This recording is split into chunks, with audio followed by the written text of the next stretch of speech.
start streaming.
All right, I think we're underway.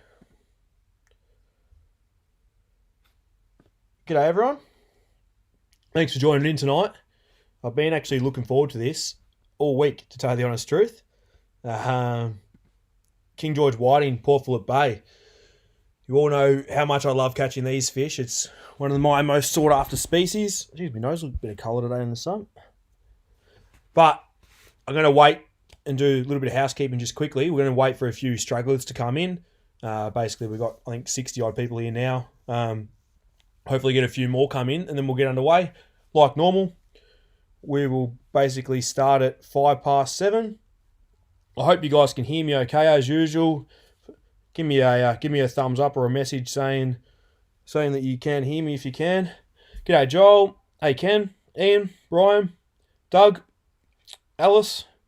Hey Cam, Sam, Max. Looks like everything's going pretty good. But like I said to you before, we'll just give it obviously 4 or 5 minutes for people to log in. Go grab a beer if you are. If you're having a beer tonight, it was a Wednesday night. I haven't had a drink since I think Saturday night, so had 2 Carlton drafts on the boat today on the Whiting, which was nice. Thanks guys for letting me know.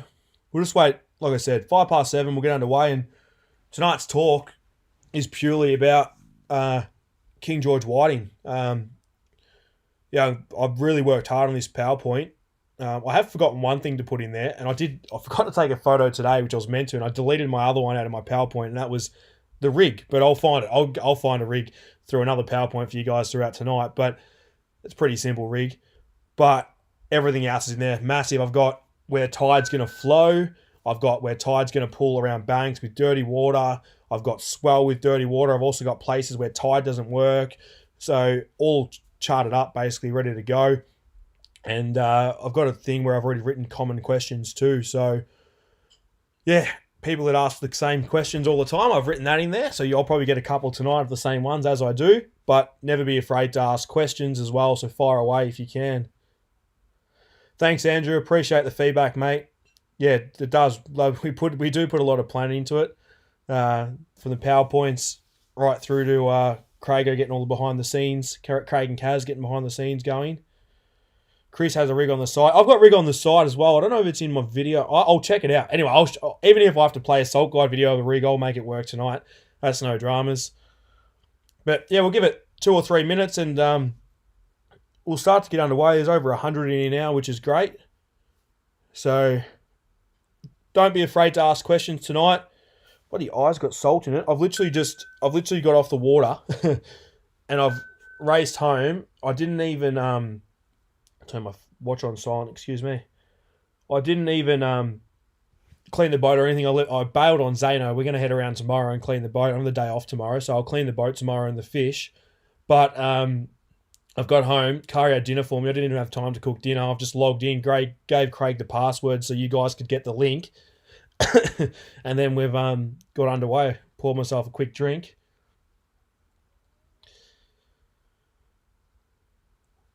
Anyone having a beer tonight? What are you drinking? Anyone on the Jamison? We'll give it another couple minutes. Anyone on the Jamo? I'm not sure if... I'm going to clean the fish tomorrow, Aaron. I've got to clean 40 of them tomorrow. So they're in the mad fish bag on the ice. So they'll be fine for tomorrow. Pretty cold overnight. I'll head over there about 10ish. Grab a bacon and egg roll. I am laying in bed, Ken. I am sitting on the bed. I've been kicked out of the front room. The missus claims the front room with the little one, so I've been kicked into the bedroom for a bit of quiet. And then the dog would like to be on the bed here, sitting with me. You can hear him at the door as we speak. What do we got? Quick one then. Your Facebook earlier said freeze hole. As in, sorry Cam, as in freeze the Whiting hole. If I did, I didn't mean to say that. Fire away again. What do we got? We've got a Carlton Dry. We've got a Cab Sav. The old JD. Another JD. And another JD. Too late in the week for drink for me. Tomorrow's my day off. I've gone hard the last 3 days. I've literally busted my balls the last 3 days on the water. I've got fish, but I've worked hard. Mountain Goat Barrel Aged Blended Porter 9.5. Sweet. Yeah, right. Yeah, I'm going to talk about Sereno and right side of the bay as well, Sam. Yep, I've got plenty of stuff on the PowerPoint ready to go for that. If I did say that, Cam, I didn't mean to say freeze to clean tomorrow. I would have said I've got them on ice. I've never freeze my fish first. I never do. I always, like if, say, for example, I've just bagged today, I'll put them on ice tonight and I'll clean them tomorrow. So if I did say freeze, I definitely didn't mean to say freeze. I've stuffed up there, but apologies. Keep the jobs local. Furphy. Yeah, Furphy's not too bad. I went through a phase of the old Furphy. Patrick's on the old Kraken.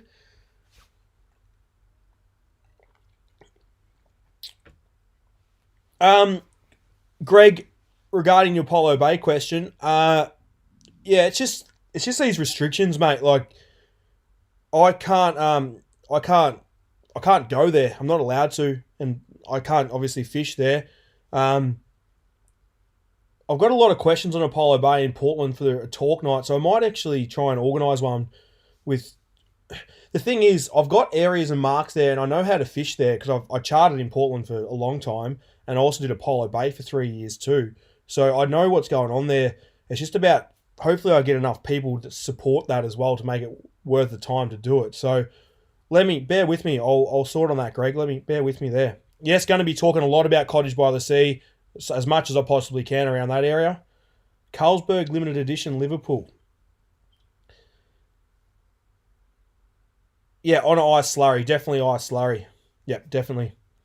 All right, 140 odd people here. Yep, Cottage by the Sea. Steve, I'll be definitely getting into that tonight. Yep, as much as I possibly can. All right, I think we get underway. Oh, it's already 7 past. Sorry, guys. Thanks for joining in, everyone. Did a little bit of housekeeping at the start. For those that have just joined in, tonight's talk night is going to be thoroughly in as much depth as possible on King George Whiting. You all know basically how much I like to chase King George. Joshua, how are people messaging me?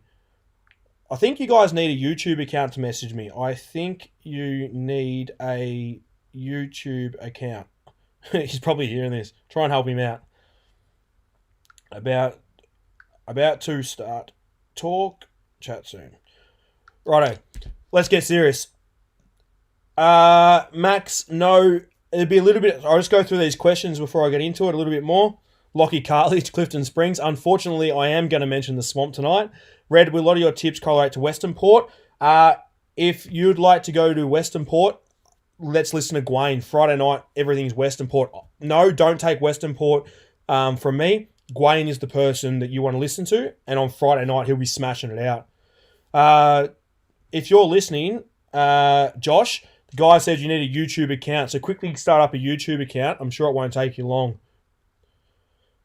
Do you realise you're up against the Horn and the T2 fight tonight?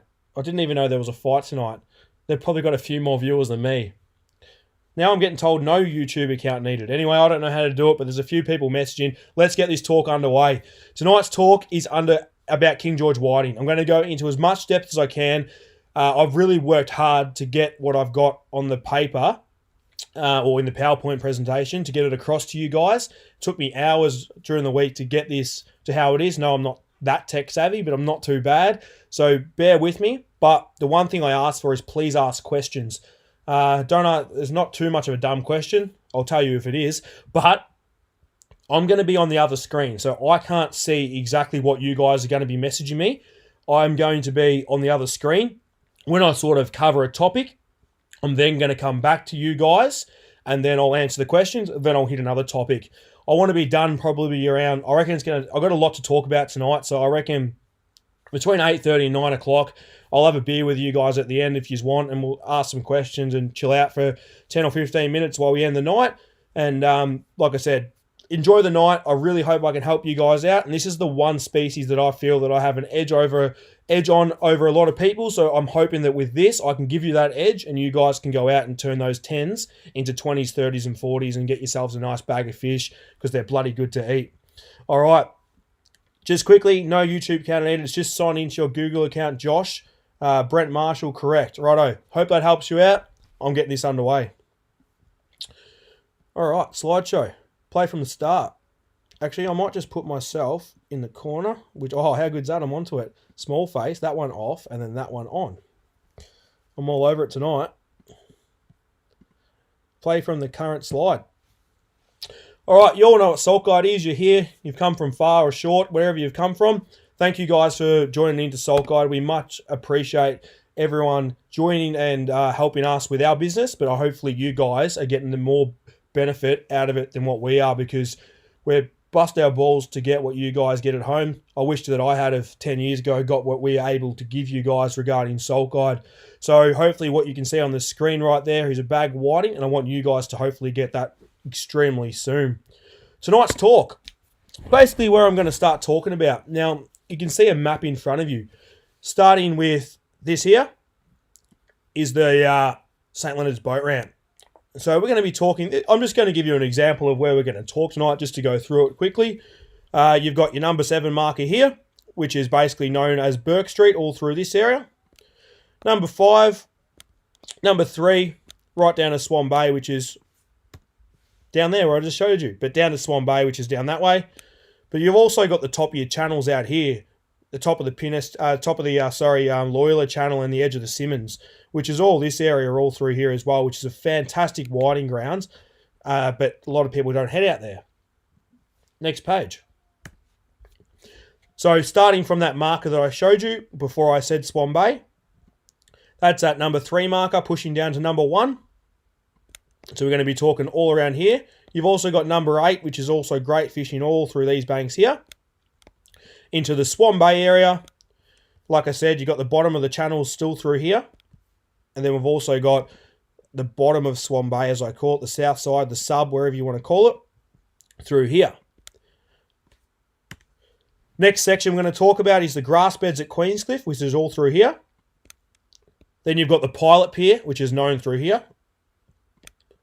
Cottage by the Sea, which is a big question that I've had tonight already, and it's only just started, which is all through this area, linking right down to the Marine Park. Plus, Point Nepean. Like I said, hell of a lot to talk about tonight. It's going to be a huge night.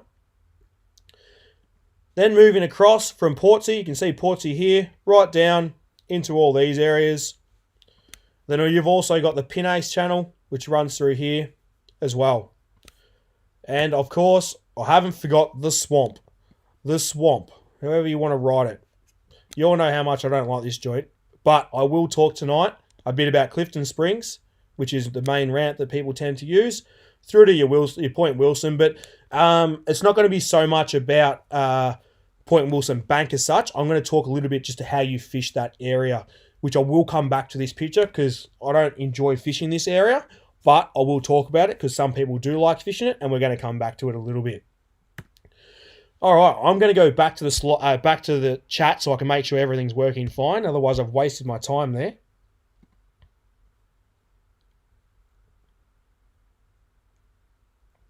All right, everything seems to be working great. Let's get underway. Hopefully, you guys can get out and get another bag of fish like that. I actually got them with the old man. I think it was just after the previous lockdown, or before this lockdown. Can't keep count with the amount of lockdowns that's happening at the moment. First of all, your number one thing. Now, bait presentation is the most important thing when you are, or probably one of the most important thing when you are fishing tidal waters. Now, this here is I've taken this photo today. Exactly today. That's exactly what I was using today. And I don't know if you tuned in earlier, but you saw me airdrop. If you had been in before the presentation started, you would have seen me airdrop these photos in from today. Now, that there, I'm going to go through a little bit of rigs a bit later, but that there is 12-pound line onto a size 6 Gamakatsu worm hook. Only hook I use, and I know Gwaine and the other guys use what they want to use, but we're not talking about what they use. Tonight, it's what I use and what I like to use. And hopefully you guys can make your own opinion on what you guys like to use at home. That there, size 6 Gamakatsu worm hook. The reason that I'm using that is the fish aren't as big. They're from 38s down to 30s. So they're a mixed size fish that I caught today. But the key bit to this is the first thing I do is the pippy goes on. Then the strip of squid goes over the top of that onto the hook. Now, the strips of squid over here, what you can see there is basically the same size squid strips, and I cut them exactly the same each time. You can take your own measurement of what you want to take from that, but long story short, they're probably just under a centimeter, just under a centimeter wide, and I slightly make them favor one end. So this end will be slightly shorter, and it will come out a little bit further, if that makes sense. Excuse the bag picture. So you want to I like to pin it at the small end, and that stops your bait from spinning. Because what happens when you are fishing in tide, if that starts spinning, your bait, like a helicopter, this leader is spun up and you're not going to catch nothing. You're literally going to catch nothing. So I prep myself. I cut a whole squid up like that into little strips. And that there isn't a whole squid. That's a side of a squid that I've done just to show you guys at home. But that there is what I like to use. And every time I have, every time I have pippies and a little bit of squid on top. As simple as that. And I cast that every time. Now, I always try and go the cheap way. If I don't have to use pippies, I won't. If they're taking just squid like they were tonight, stuff the pippy off, save yourself $13 a bag, and just use squid, which you've probably caught 3 or 4 of them on the drift on slack water before you started fishing. Now, my personal preference, I like to use frozen squid. I don't actually like to use fresh squid. I like to freeze it. I believe it comes whiter and it smells better. So, and it becomes actually softer. The enzymes break down on the outside of the squid and it actually becomes softer for the squid to eat. You don't need to bash this with a hammer and smash it down like the old school people do. I caught 40 whiting tonight in about well under an hour, and that was all, honestly, on that exact bait that you can see there. Smack bang. You can use mussels. You can use pippies. You can use squid as well. You can use pilchard fillets, which I try to stay away from because they're a pain in the backside. They come off and they spin your line up. Try and stay away from them. I don't like to use it. My opinion is if you can't catch fish on that bait there, then you're doing something wrong. So that there is very important. That there, simple, is bait presentation. All right, next thing is burley. Before I'll cover this segment and then I'll go to questions. So please ask questions if you need to ask something while I'm going. I will answer them and I will come back to them. What you can see here is a hook and burley cage, and that's what I use. I just use hook and burley cages. Between $40 to $60, I reckon. If you actually, to be honest with you, we do Salt Guide promos all the time, so there's always cheap burley pots going around that we supply for you guys as prizes as well. So what you can see with this burley cage is through it, you can see the black mesh. Now, to be honest with you, I used to run that all the time for whiting. Lately, I've been the opposite. I've actually taken that out. I don't know why, and I'm just going through this phase that not enough burley was coming out, and I've gone to this mesh, just the outside mesh rather than the inside mesh. So at the minute, I'm using the outside mesh rather than the what would you call it? I reckon gutter mesh, or you'd call it. Probably the name for it. I would probably definitely have that and work out on the day what works for you. The reason that I probably haven't got the mesh in there is I probably caught fish without it one day because I didn't have it there, and I've caught it, and that's probably where I'm at the moment. But the key to this cage is what I'm going to talk about with you guys is getting it on the bottom. I'm going to go through, I've got some common questions like when to burley and so on at the end of this presentation, well, not at the end, just 3/4 way down. I'm going to talk about when to burley and so on. But all I do is I mash pilchards up. The only thing that I use for burley is pilchards. I wouldn't waste my time throwing pallets over the side because I fish in tidal waters. And if you throw pallets in, within 10 minutes, they're burleying the guy that's behind you 100 meters away. It's just not going to work, guys. It just does not work.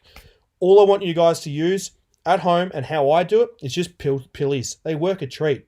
But don't go cutting pillies into 3/4 like you're fishing for snapper and chucking cubes over the side. Don't throw your cubes into that burley cage either. Put them whole into that cage.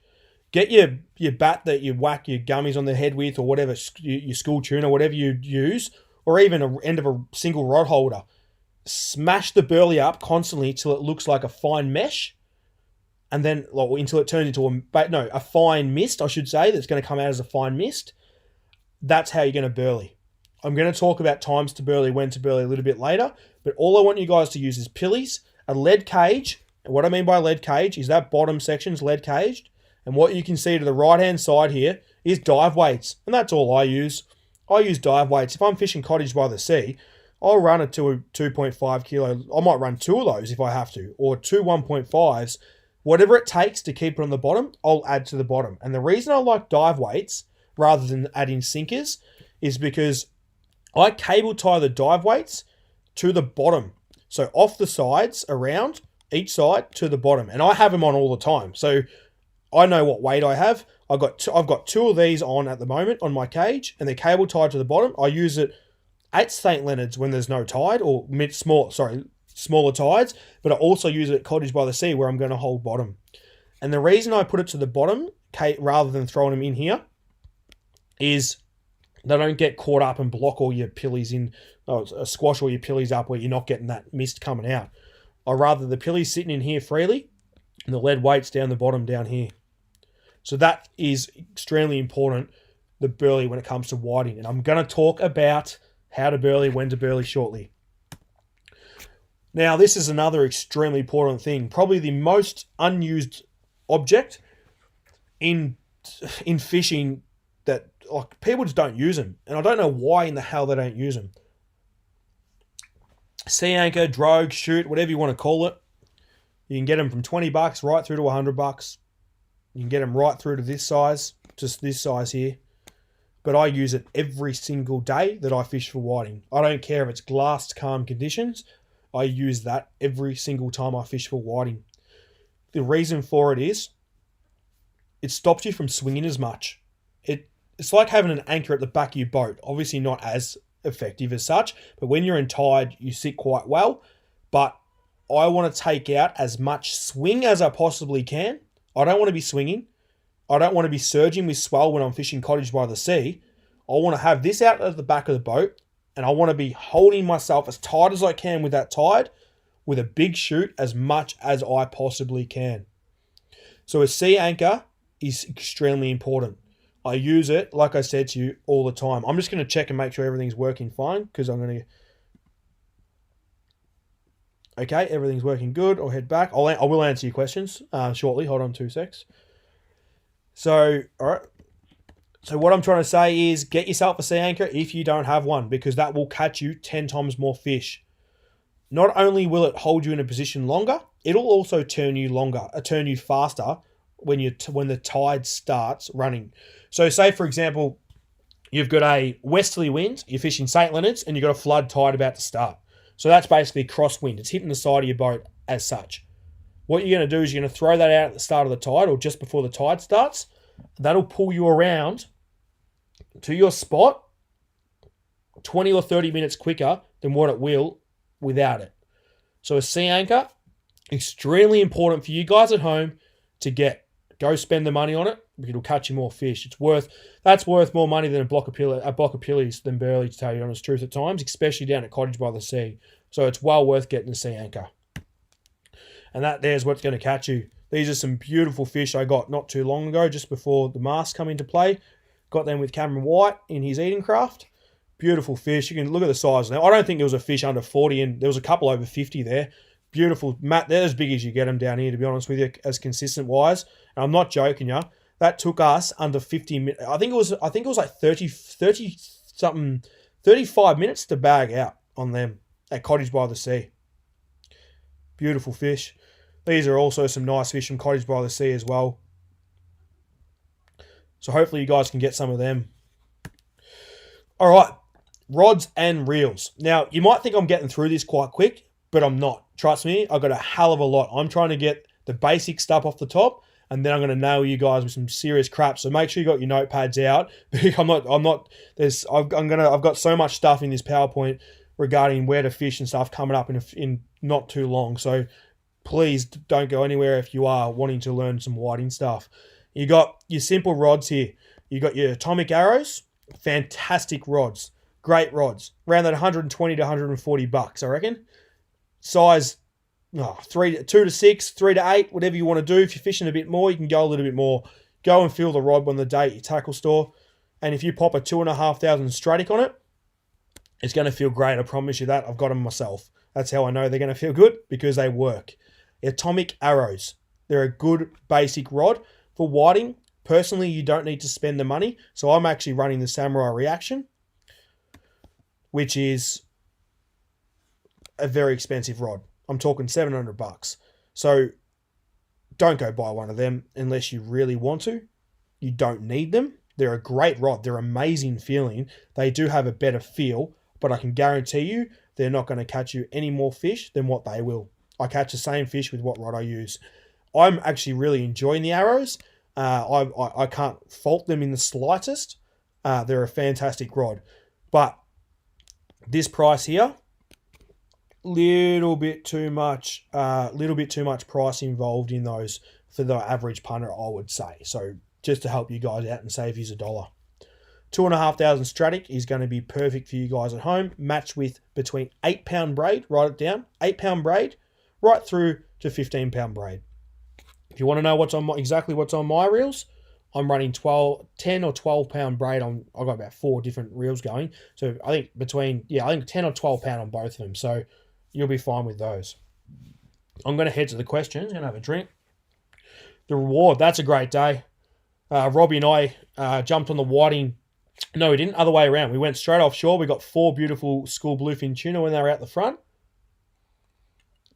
And we come back in and we landed some awesome King George whiting, as you can see. So that was before COVID. All right, I'm going to end the show there, and we're going to head back to the questions. Fire away some questions. I'm going to head back to them now, and we'll see where we're at. All right. Do you hammer the squid with a mallet? No, I do not hammer the squid with a mallet, and I will never hammer the squid with a mallet. They're always just strips, always. Do you skin your squid as in take the membrane off? Yes, I do. I always take the wings and the skin off. Not the always take the skin off. It's just a clean tube as if you're going to eat it. Does women's stockings work well for burley? I have never used that, Marco, so I won't comment on that, but probably too thin, to be honest with you, as I'm just trying to picture it myself, but I've never used that, no. Thoughts on packet squid versus fresh? Depends what. If you can buy calamari packet squid, I'm sure it's going to work just as good. I don't like fresh. I always like frozen, if that makes sense. So fresh frozen, but packet squid is I don't know. I've never bought packet squid. I'm fortunate enough to be out there, living here, and be able to catch them on the regular. So I would be choosing your own caught squid and then cut them up into the strips. So I'd be going, fresh over frozen. Fresh frozen over bought. I've been food processing my pilchards and freezing them into blocks for burley. Yeah, definitely just as good, mate. Charles, you can do mine if you want, Charlo. More than happy to send some pillies to you. You can do that for me. That'll work great. Just make sure on the day that it's coming out. And the only thing that I can comment on there is I hope you haven't lost too much good stuff out of it. So all the stuff hasn't come out of it. When you're mincing it up, you want to make sure it's still frozen when you do mince it up, so the good stuff doesn't come out of it. How far back do you set your sea anchor? Between 3 to 5 meters, I guess you could say. Yep, 3 to 5 meters roughly. Doesn't your line get caught on your sea anchor? No, you're fishing in tide, your line always you cast your line out, you're fishing behind it, always behind it. And if the fish pulls to the left of it, I follow it to the left. If it pulls to the right, you go to the right. Very rarely will I ever get stuck on my sea anchor. Actually, I don't think ever, to be honest with you, Sam. When do you deploy the sea anchor? After you get a bite? Now, the sea anchor goes in straight away. As soon as I anchor up, that sea anchor is in pretty much every single time. Just to pull myself and hold myself straight. Sea anchor in straight away. How do you size the sea anchor for your boat? They will have size. On your packaging, they'll have size regarding the meters for your boat. You just go to your store, tackle store, marine store, whatever it is. They'll help you out, no worries. It'll be measured to your boat. So Best thing for drifting for flatties too. Brian, tonight is not about flatties, so it's just whiting tonight. Sorry, Brian, just purely whiting tonight. I've concentrated on that, got a PowerPoint. But there will be flatties talks coming where we will talk about flathead. How far out the back do you... I did answer that. Hope you got that, Doug. The size will tell you what size boat. Yep. Cheers, Brian. Fluoro or monoliter. You'll never see me use fluorocarbon other than for a marlin. You'll never, ever see me use fluoro. I bloody hate the stuff. I reckon it's crap. It's crap to tie knots with. It's rigid. And if your bait spins because you made a mistake or your bait twists when it's down there accidentally, the fluoro tangles up and it turns to crap. I hate fluoro, especially for whiting, gummies. I can't stand it. The only thing I use it for is marlin, just to get the thinness of the line down. And obviously, if you're fishing for marlin, you don't actually have the tide and stuff on you. Like, you have tide out there, but you don't have tide on you specifically to that one spot with bait hanging off the end of it. Angler's Warehouse have Atomic King George rods on special. There you go, guys. Don's giving you a nice tip there. Okay, to buy squid from the bait freezer if you can't or haven't caught any.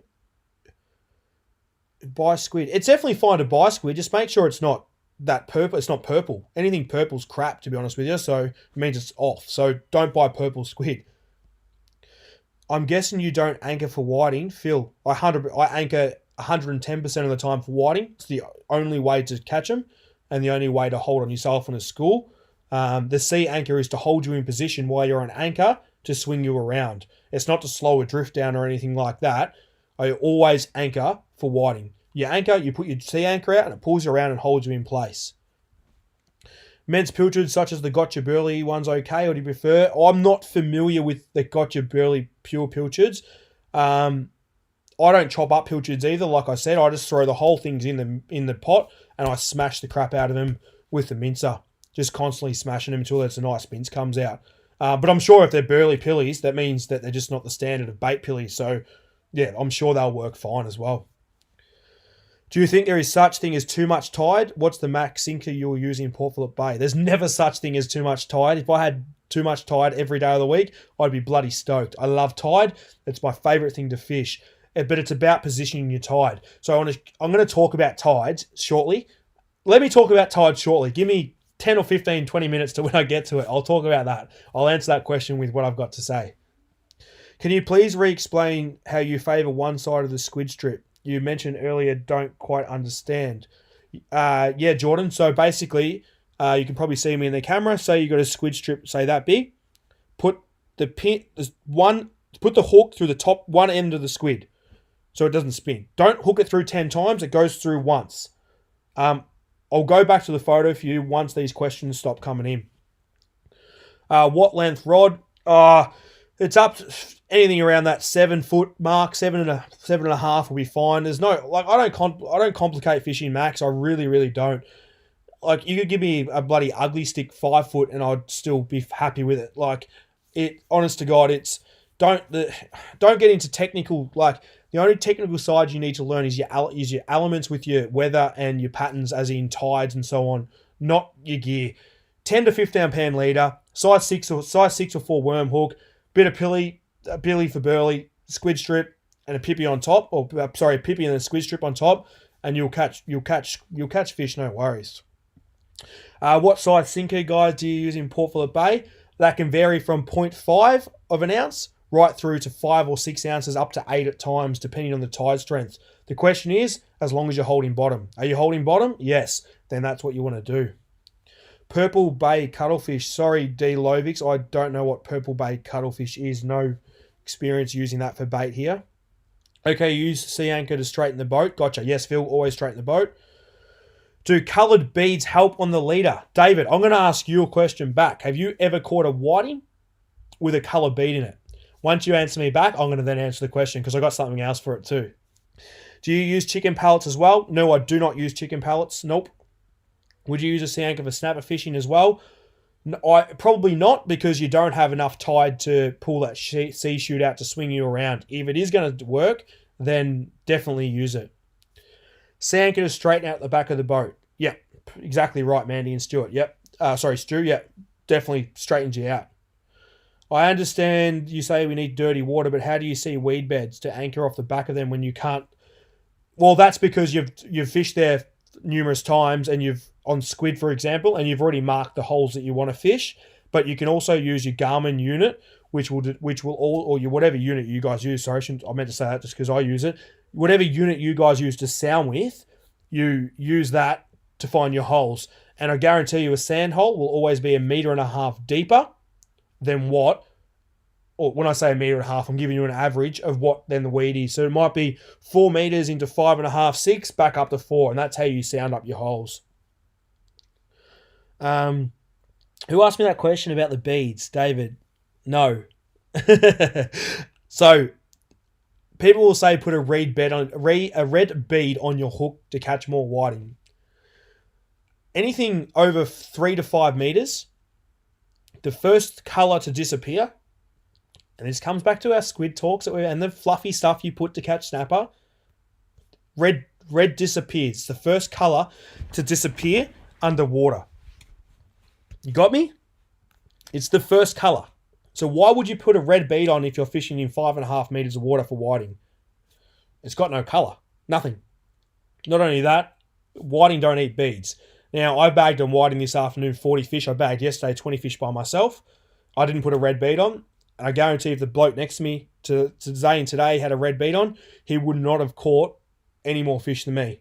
So, no, it doesn't work. And don't get sucked into those whiting snatches and go spend $15 a rig. Do not do it. It is a waste of money. Do not do it. Make your own rigs. It's simple. It's so easy. And those colourful things do not catch you fish. Because I've had so many times people come on my boat and fish next to me, and I'll catch 10 to their 1, and they've got their fluffy stuff on that the red's disappeared in the watercolour. And all I'm trying to do at home is I'm not trying to sound like a dickhead. I'm trying to make you guys save your money, learn the rigs. Once you learn how to do your rig, it'll take you 5 minutes to make yourself. Not even, 3 minutes probably. And you're going to save so much money. Honest feedback, and I catch a lot of whiting, and that there's the only answer I got for you guys. I'm going to answer a few more questions. I'm going to get back into the next bit. I'm more than happy to answer questions. Like I said, fire away. It's great. Would you use cuttlefish that you've caught from offshore? 100% I would. Tuna oil with the pillies? Nah. I don't use tuna oil. My old man does, but I call him an idiot. But that's just between him and I. But you don't have to. No, you honestly don't. Just the pillies are that juicy. Like if you smash the pillies up in the burley cage, and I do them in a little bucket, you'll notice that how much blood and stuff comes out just in the bucket without water touching it already. So they work a treat, and I'm changing the burley regularly, and I'm going to talk about that soon. Let's get back into the next part. Where are we at? PowerPoint. I don't need to change anything. Nope. Remember, guys, fire your questions away. I'm going to get into some tides now, and this was where it starts to get a little bit more interesting for you guys.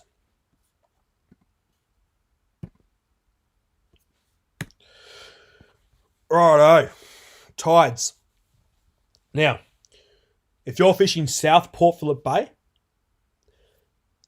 the only place that I want you to look up for tides is the South Channel. Nothing else. Do not ever type in anything else. Do not type in anything because you'll start confusing yourself.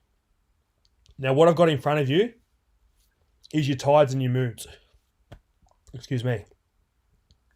That was last week's tides and moons. I put them in today just because we're on the next day we're on the 26th, obviously, but I wanted to show you off the moon, on the moon, then coming off the moon.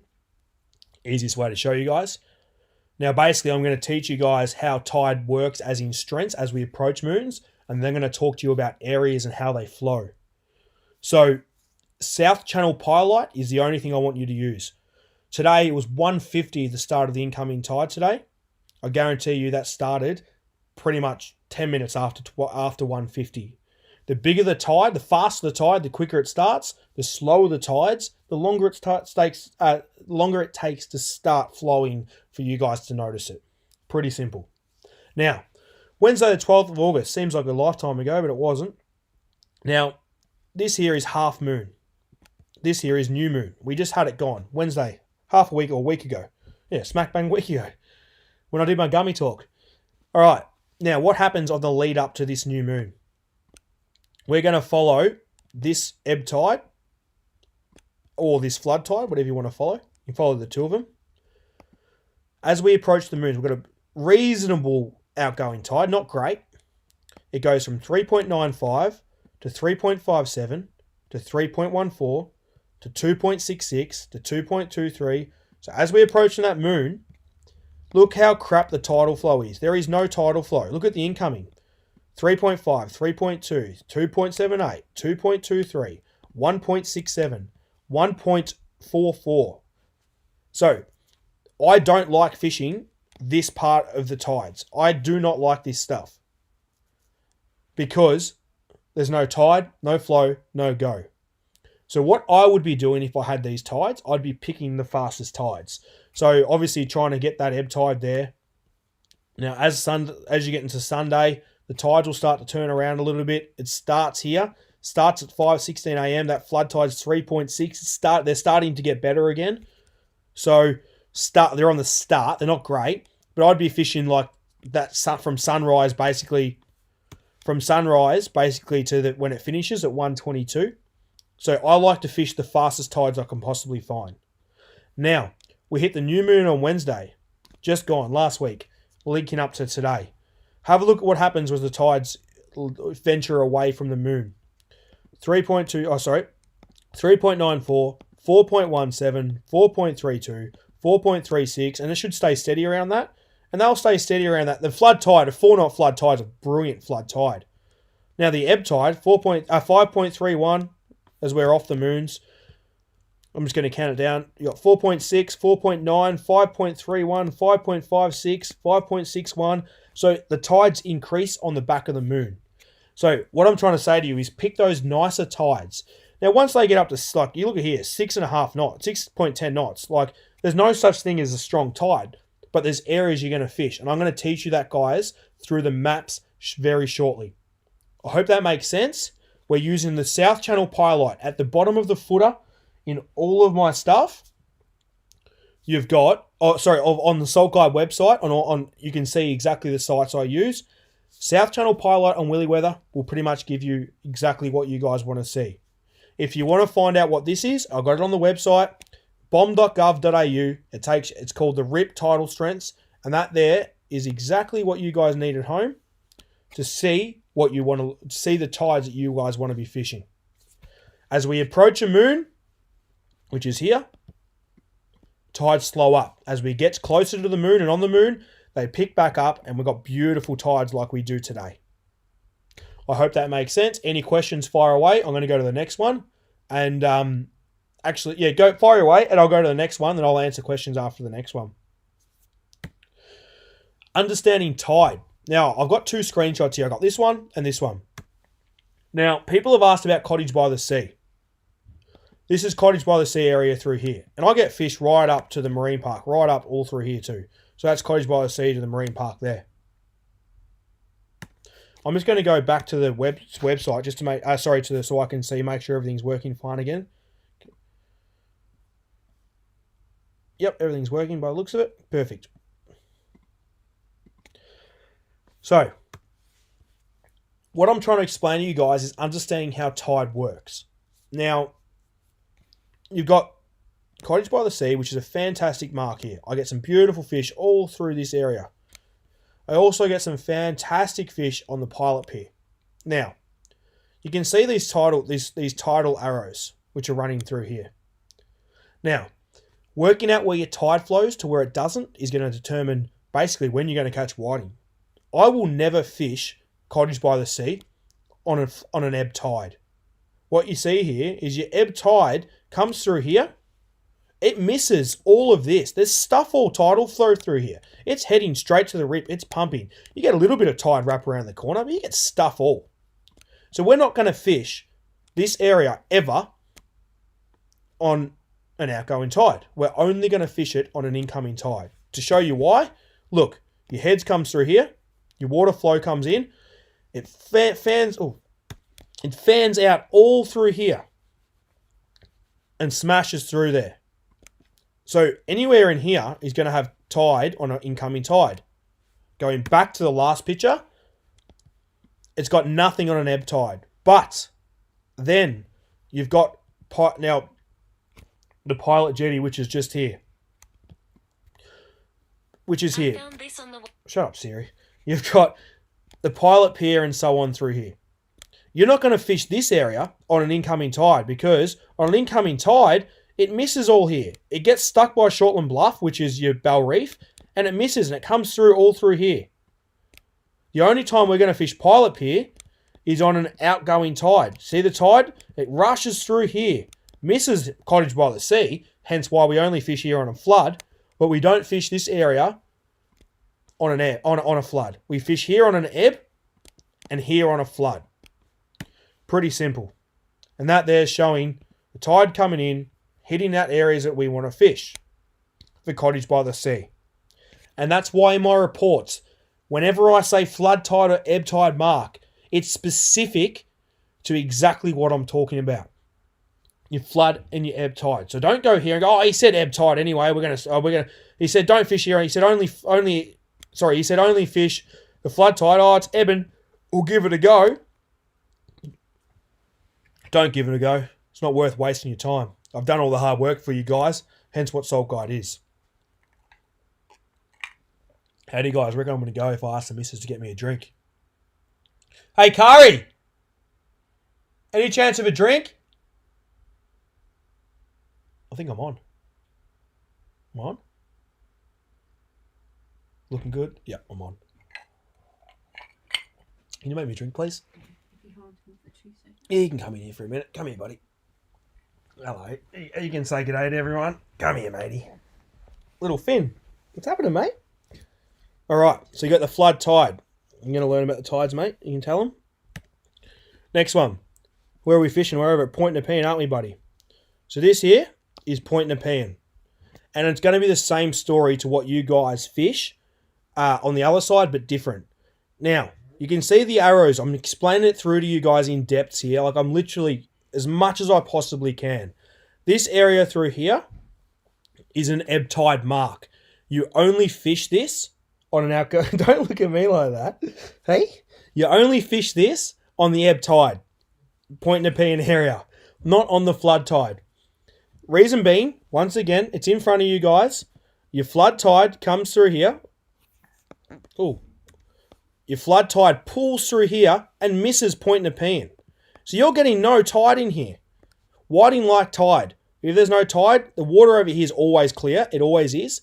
But that there is not what we want on a flood tide. But ebb tide pulls through here. It races through here. And you get some beautiful tide all in this area. And that there is going to... Hey, buddy. That there is going to catch your fish. Ebb tide pushing through. I'll swap you. I'm just going through this. Thank you. So that there is your ebb tide. So, Point Nepean. Do not fish on a flood tide. It's no good. You're going to catch stuff all. Ebb tide, where it pulls around this bank, hammers through here on its way out to the rip. It hammers through here, hits the bank here, floods back out. It roars through there. And that's how you're going to fish. That's how you're going to fish the tides at Point Nepean. Very similar to the other side, and that's what we do.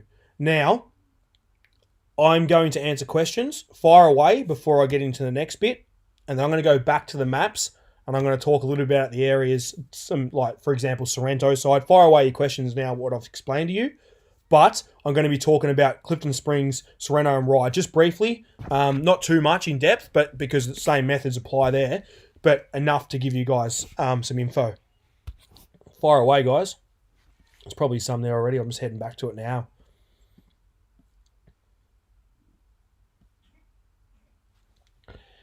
Have you had any experience with boxed California squid? I have used it, Greg. It's not something that I'd choose to use, but I have used it, and it has caught me fish, but I wouldn't choose to use it. Do you use a sea anchor when fishing wind against tide? No, not often will I fish wind against tide, but yes, I would use it definitely wind against tide to hold me against that wind that little bit longer, but I don't often fish that. Imagine the tide arrows are a torch. Don't fish in a shadow. Not bad. Does your anchor ever pull loose with the chute on the back? I hope it doesn't feel it. I haven't had dramas with it, so it shouldn't. I hope it doesn't for you, but I haven't had... No, it doesn't. Missing some of the maps with your picture up the top. Okay, gotcha, Ian. No worries. Sorry, mate. Yeah, I'll get rid of me. What tide chart do you use? That's on the BOM website. Like I said, bom.gov.au. And just hit tide charts and hit Victoria and then hit the RIP. It's on the bottom of the Salt Guide website in the footer there. Little Red. Yeah, the little fella come. It was worth it to get me a drink. How do you work out the tidal rates if not fishing Port Phillip Bay? Well, it's not the tidal rates, Greg. Like, how do I explain it? That there's your tidal flow. So that's your flowing water. But the map does this. The tide still has to come up and down. So whether you're fishing Clifton Springs or Sorrento, wherever you're fishing in non-tidal areas, it's still away from moons. The tide still pulls harder than what it does on the moons. So it's exactly the same without the flow rate. You'll still have the map, the chart that goes up and down on Willy Weather, which I could show you. I'll try and stay at the end. If there's at the end when I say ask a couple of questions, ask me that question again, Greg, just because I'm on topic, and I'll answer that again for you. Finn probably knows more about the tides than most of us. I'm looking forward to taking him fishing for the first time. I really am. How many rash whiting would you get off Point Nepean? No, well, if I'm getting wrasse and no whiting, I'll get out of there pretty quick. If the whiting are on there, you're pretty much smacking, Norman, you're smacking the whiting when they're on. It's a very on-off situation, hence why I don't often put it in my reports that often. I'll go there, like the other day I went there and it was just before masts come in. I bagged out, I went the next day, I didn't get a fish. It's not like a dirty water place where you can predict where they are. It's more about giving it a go and you'll catch fish. Can the tide be too strong for whiting? No, I'm about to talk to you about that in about 20, or I've got to go 20 seconds time, but 5 minutes to once I answer these questions, I'm going to explain to you how tides work. I nearly need to go to the toilet, to be honest with you. I've only had one, Jamo.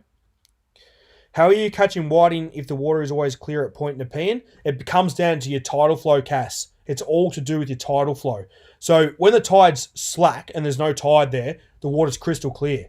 You're not going to ever really have dirty water there like Queenscliff and likes, but when the tide's strong, for example now, naturally it pushes natural dirty water through there and current, which makes the water more murkier, if that makes sense. So I hope that explains it. It's about fishing your stronger tides. Why do you hate Clifton Springs? No tide. Oh, it's the Swamp Patrick. Clifton Springs. I'll answer this pretty quickly. Why do you hate Clifton Springs? Because, number one, you'll never be able to work out where fish are, other than the fact if you've caught them the day before. And if you go there the day after, you probably won't catch fish. There's no reason for a fish to be in a spot. It is tin ass. It's luck of the draw, whether you land on them or not. The marks I give you guys, I have very close friends that fish there, and the older guys, and they help me out with my business. They help me out with my work. I do not enjoy fishing there. Not only that, I find the fish taste muddy, and Sam Goodwin, my housemate. Sam Goodwin, very close friend of mine, obviously master chef. Him and I did a lot of tests cooking whiting from Clifton Springs to whiting from St. Leonard's and beyond, and the fish are 10 times better. You can taste, they just taste so much nicer. And the closer you get to the ocean, the better they get. And this was us literally like blindfolding ourselves, tasting them. I don't like fishing. There's no tide. There's no reason for there to be fish. And like I said, it's just tin ass, to be honest with you. Do whiting have seasons like snapper? Nah, nothing like snapper. Completely different. Whiting are all year round. Like I got them today and the water's 11.5 degrees. So they get harder during winter, and it's about fishing the bottom end of the heads with your warmer water down there. What do you use to tie your sea anchor to? I tie it to the cleat of the boat cade and just a rope. You can use a bungee cord or like a tire thing if you want the spring in it, but I don't tend to use that. Do you find whiting around Patterson River, Mornington? I don't fish up there, Brian. I wouldn't waste the time of fishing whiting up there, not for the fishery that you have for an extra 15, 20-minute drive from there to St. Leonard's. That's Chris's sort of backyard, and he'll put that in his reports. Can we fish the flood tide on the Mornington side? Ed, I wouldn't be fishing over whiting over there, mate. They're nowhere near as consistent, like I just said before, and it's not a place that I fish. Hence why we've got Chris Casser on board. If he thinks of whiting there, if he finds whiting, you guys will be updated. Was the tide chart showing current speed knots? It was knots, the strength, not in knots. What do you tie to your sea anchor to? What part of the transom? I just tie it to a cleat on the back of the boat. Third time, putting undersized whiting back. Nah, definitely doesn't scare the fish off. I threw that many fish back today. I kept upsizing today. I was just throwing them in the back of the boat. Does not scare the fish off. That's what my old man used to tell me as a kid, to be honest with you. Do you reckon 20 pounds scares them off? 20 pounds getting a little bit too heavy for me. I'd be more around that 10 to 15, 12 to 15. I wouldn't go much more than 15 pound. What type of anchor do you use? I just use the Mud Magnet MMX3. That's all I've been using. I got the new boat coming, and that's all I've been using. Any whiting down Mount Martha Way? I think I answered that with Cassar. Can you explain how to fish the flood tide and ebb tide? Emmy, can you please ask that again? What do you mean by... Can you explain how you fish the flood? Can you explain how to fish the flood and ebb tide? Ask that again. I'm going to run to the toilet, which is 10 seconds away. Go grab a beer. I'll be literally 10 seconds. I'm busting to go to the toilet.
Oh, I'm back.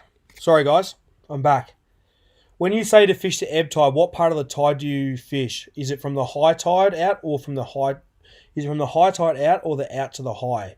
Oh, it'd be the start of the. It'd be any time of the tide. Honestly, any tide of the tide, any time of the tide. So I try and always get the start. I don't know why. It's in your head. You naturally go, the start of the flood tide's now. So I'll always try and get there at the start of the flood, and then once it gets too strong, I'll then venture into maybe finding where it's a little bit slower tide, which I'm about to talk about, and then move back to an area where I want it to be. But yeah, start or the finish. Today I fished the middle. Today I fished the middle of the flood tide going into dark.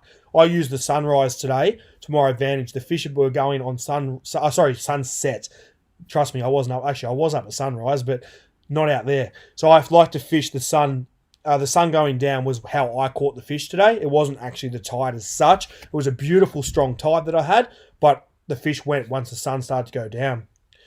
Where and when would be a good for whiting offshore barwon heads or torque? Yeah, right now. I was contemplating doing that tomorrow, and I still might do that tomorrow. Bear with me on that, Benno. The report, I'll update the report if I get some. Is the water always dirtier around stronger tides? Yes, it is dirtier around stronger tides just because the tide pulls through and makes natural banks work, which I'm about to talk about. Did you wash your hands? Yeah, I did. What's your best recipe for whiting? I like battered whiting and crumb whiting. Simply, you can't beat it. It's so good to eat. Is outgoing, flood is incoming. Yeah, Ebby's outgoing, flood is incoming. Yep. With the heavy sinkers to hold bottom, will you see the bites okay? Yeah, buddy. Yeah, 100%. Yep. You touch on an area to fish around Point Nepean in an ebb tide. Are there any areas around that? Is there any area around that area to fish in the flood? Nah, as you go up to Portsea, towards Portsea and so on, 100%. As long as the tide's not getting blocked off by a headland, you won't have an issue getting fish. I'm just they were just examples of you guys to explain when a headland blocks tide.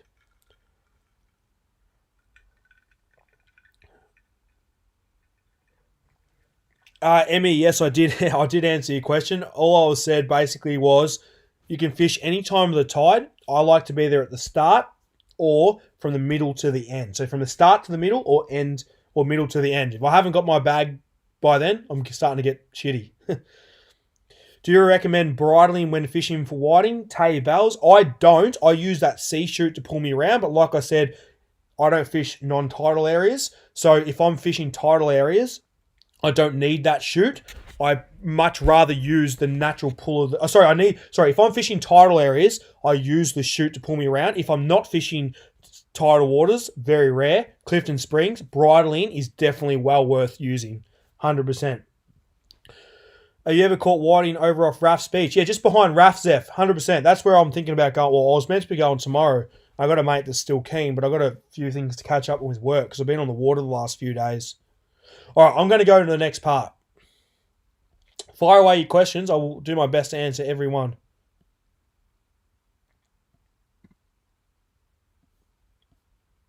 Actually, before I get into the next bit, no, I'm going to answer Clifton. All right, I'll answer Clifton Springs. Now, I'm going to do this very quickly because I don't like the joint. All right, slideshow, play from current slide. So, Clifton Springs.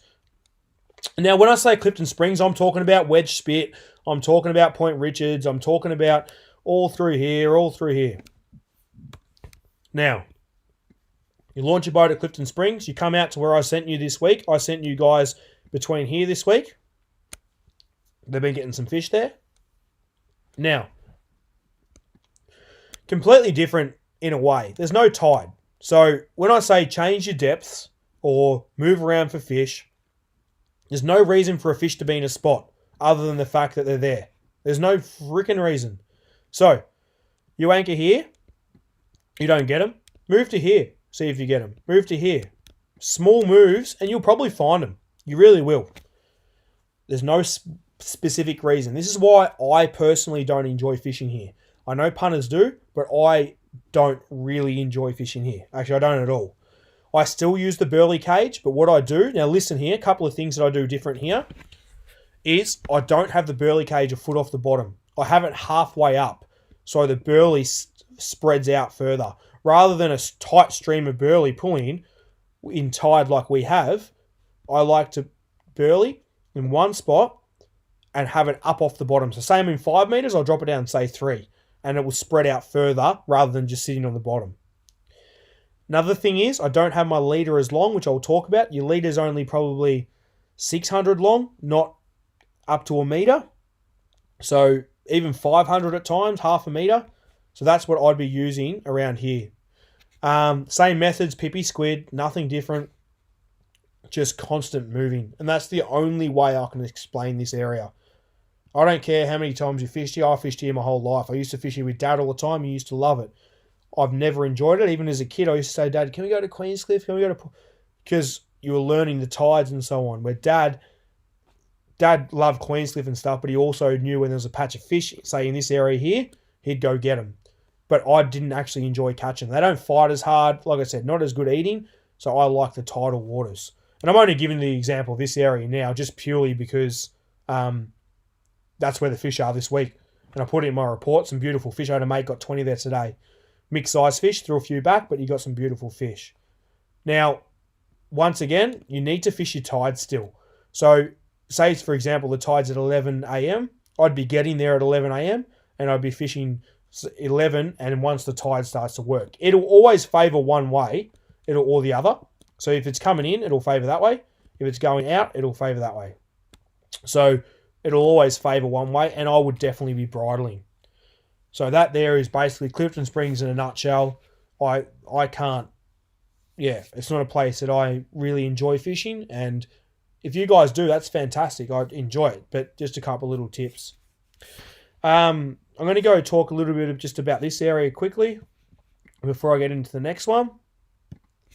I've got so much to talk about. There's so much coming, guys, so don't go anywhere.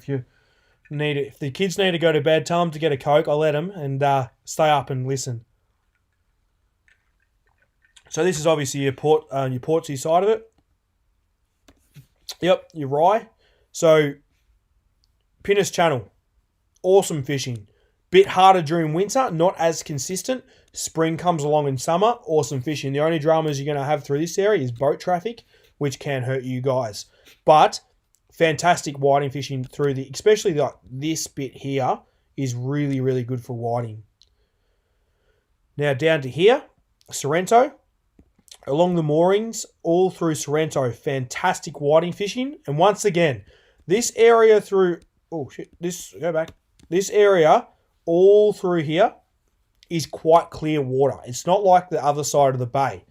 So when you're going to catch fish here is when the tide's strong. So in the tide that we had today and yesterday and tomorrow, the tides are strong. That's when you want to be fishing all these areas. When I say all these areas, you've got great ground through here, great ground through here, awesome ground through here, which is I'm going to start looking at the next week for you guys for the reports, and also through here. Like, there's plenty of grounds for whiting. Same again, pick your tides, use the South Channel Pyrolite, which is just here as your tidal reference, and you'll be able to catch fish through those areas. And don't complicate it. Pippy squid on the end, like I've showed you. Nice burley stream, and you'll be able to catch whiting, no worries. Now, like, don't go fishing on the slow water when there's super clear water. You're not going to catch anything. Fish when the tide's working. Fish the start and the ends of your tides, then you're going to catch fish. If you've got any questions about Clifton Springs and Rye, please ask them now. I'm going to fly through this to where I was at and ask him, and I will answer him, but I'm trying to get across more what I enjoyed to do, and that's catch whiting consistently and in the areas that I'm covering. All right. Now, people have asked, where do you fish regarding tides, and where do you anchor with that tide, and bigger tides and smaller tides? Now, just to give you an example. Now, I got my fish up a bit higher than this, up here somewhere today. But there was a lot of boats through here.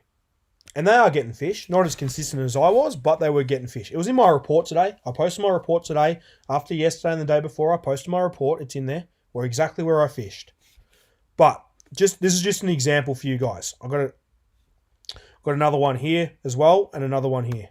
So now, if I was to say, everyone knows the yellow marker off St. Leonard's, the Clarence, the wreck, whatever you want to call it, the special beacon marker as the police call it. If I fish here on this mark, as you can see that mark there, if I fish here, you can see I've done a small arrow.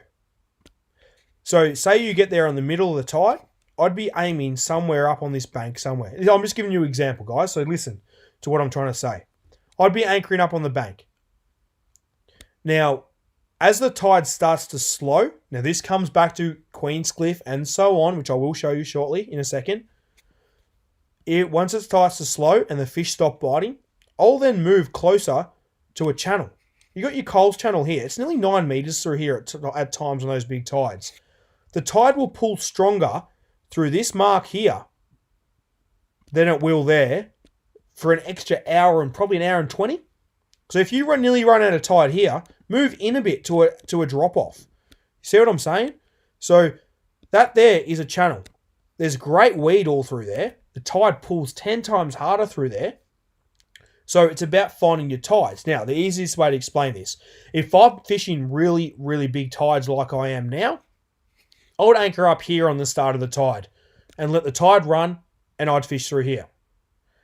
If I had small tides and I was trying to find tides, I'd anchor up here rather than here. So I'm always trying to find tide. So if the tide's extremely big, anchor up on the flat. If it's extremely small, anchor on the edge of the channel where the tide's going to be flowing harder. Because you might anchor here on a slow tide and you'll have no tide and you'll catch nothing. But you might find you move over 150, 200 meters on the edge of the drop as it starts to get faster. There's great weed all through here. That's where the fish might be. Same as out here. Once again, just an example, you've got very flat ground through here. That's 5 to 6 meters roughly. You move closer to this edge, what happens is the water coming off the west channel pulls off it, also through the bank here. There's a massive sandbar here, as we all know. It pulls through and runs along this edge hard as anything. So when you got really big tides, you might anchor out here again. On those small tides, you might anchor on the bank. Or you might start here. You might start here and then move to here. Does that make sense? So we're using the banks to our advantage, and there's so many banks. If I was to go back to the start,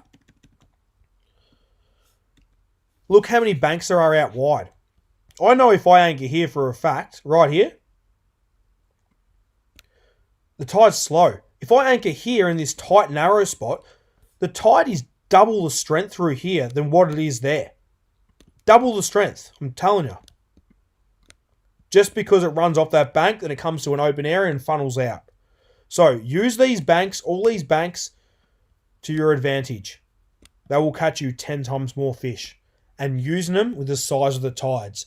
I hope that makes sense. So super big tides, get on the banks a bit more. Small tides, get to the edges more. Easiest way to explain it, like he explained it last week in my gummy talk. You go to your middle of your street right now. You put a hose in the middle of the road. Where's the water going to flow the fastest to? The deepest part, which is your gutter. Your water's going to naturally fall off into your gutter. And it's the same with the whiting. Here's the flat part. Here's your hose. Here's the hose through here. Naturally, it's going to fall to the deep side and that water's going to pull harder through there right to the end. It's always going to try and fall over. Always. Once again here, it's always going to try and tuck through to the deepest spot. Always. Another example where tide runs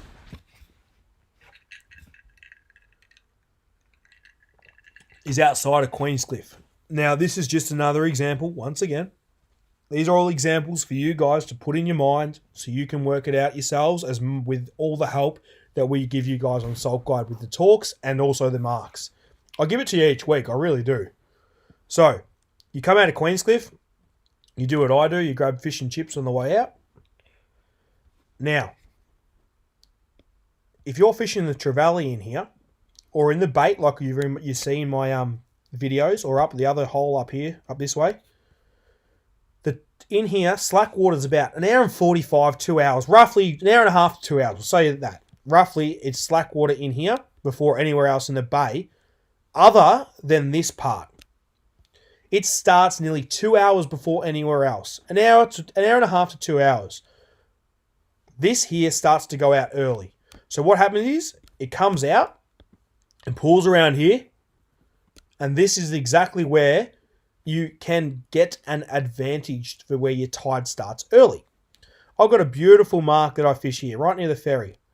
I'll get fish here on the start of the outgoing tide, and I'll have mates getting fish on the end of the flood tide up this way 2 hours before. So they'll be fishing the last hour, and I'm fishing the first hour. That's how much of a difference it makes. So, fishing smart, the Pilot Pier. This area here will start... Bloody got nose hairs going... beard hairs going up my nose. This area here will start well before anywhere else, especially on an ebb tide, as it comes out of the Queenscliff Harbour. So, basically what I'm trying to explain to you guys is this area here will start early than anywhere else in the bay. I hope that makes sense there. It starts nearly 2 hours, it comes out and pulls around. I know I'm saying it a couple of times, but I'm trying to explain it to you. It misses, you got to remember, the ebb tide misses Cottage by the Sea.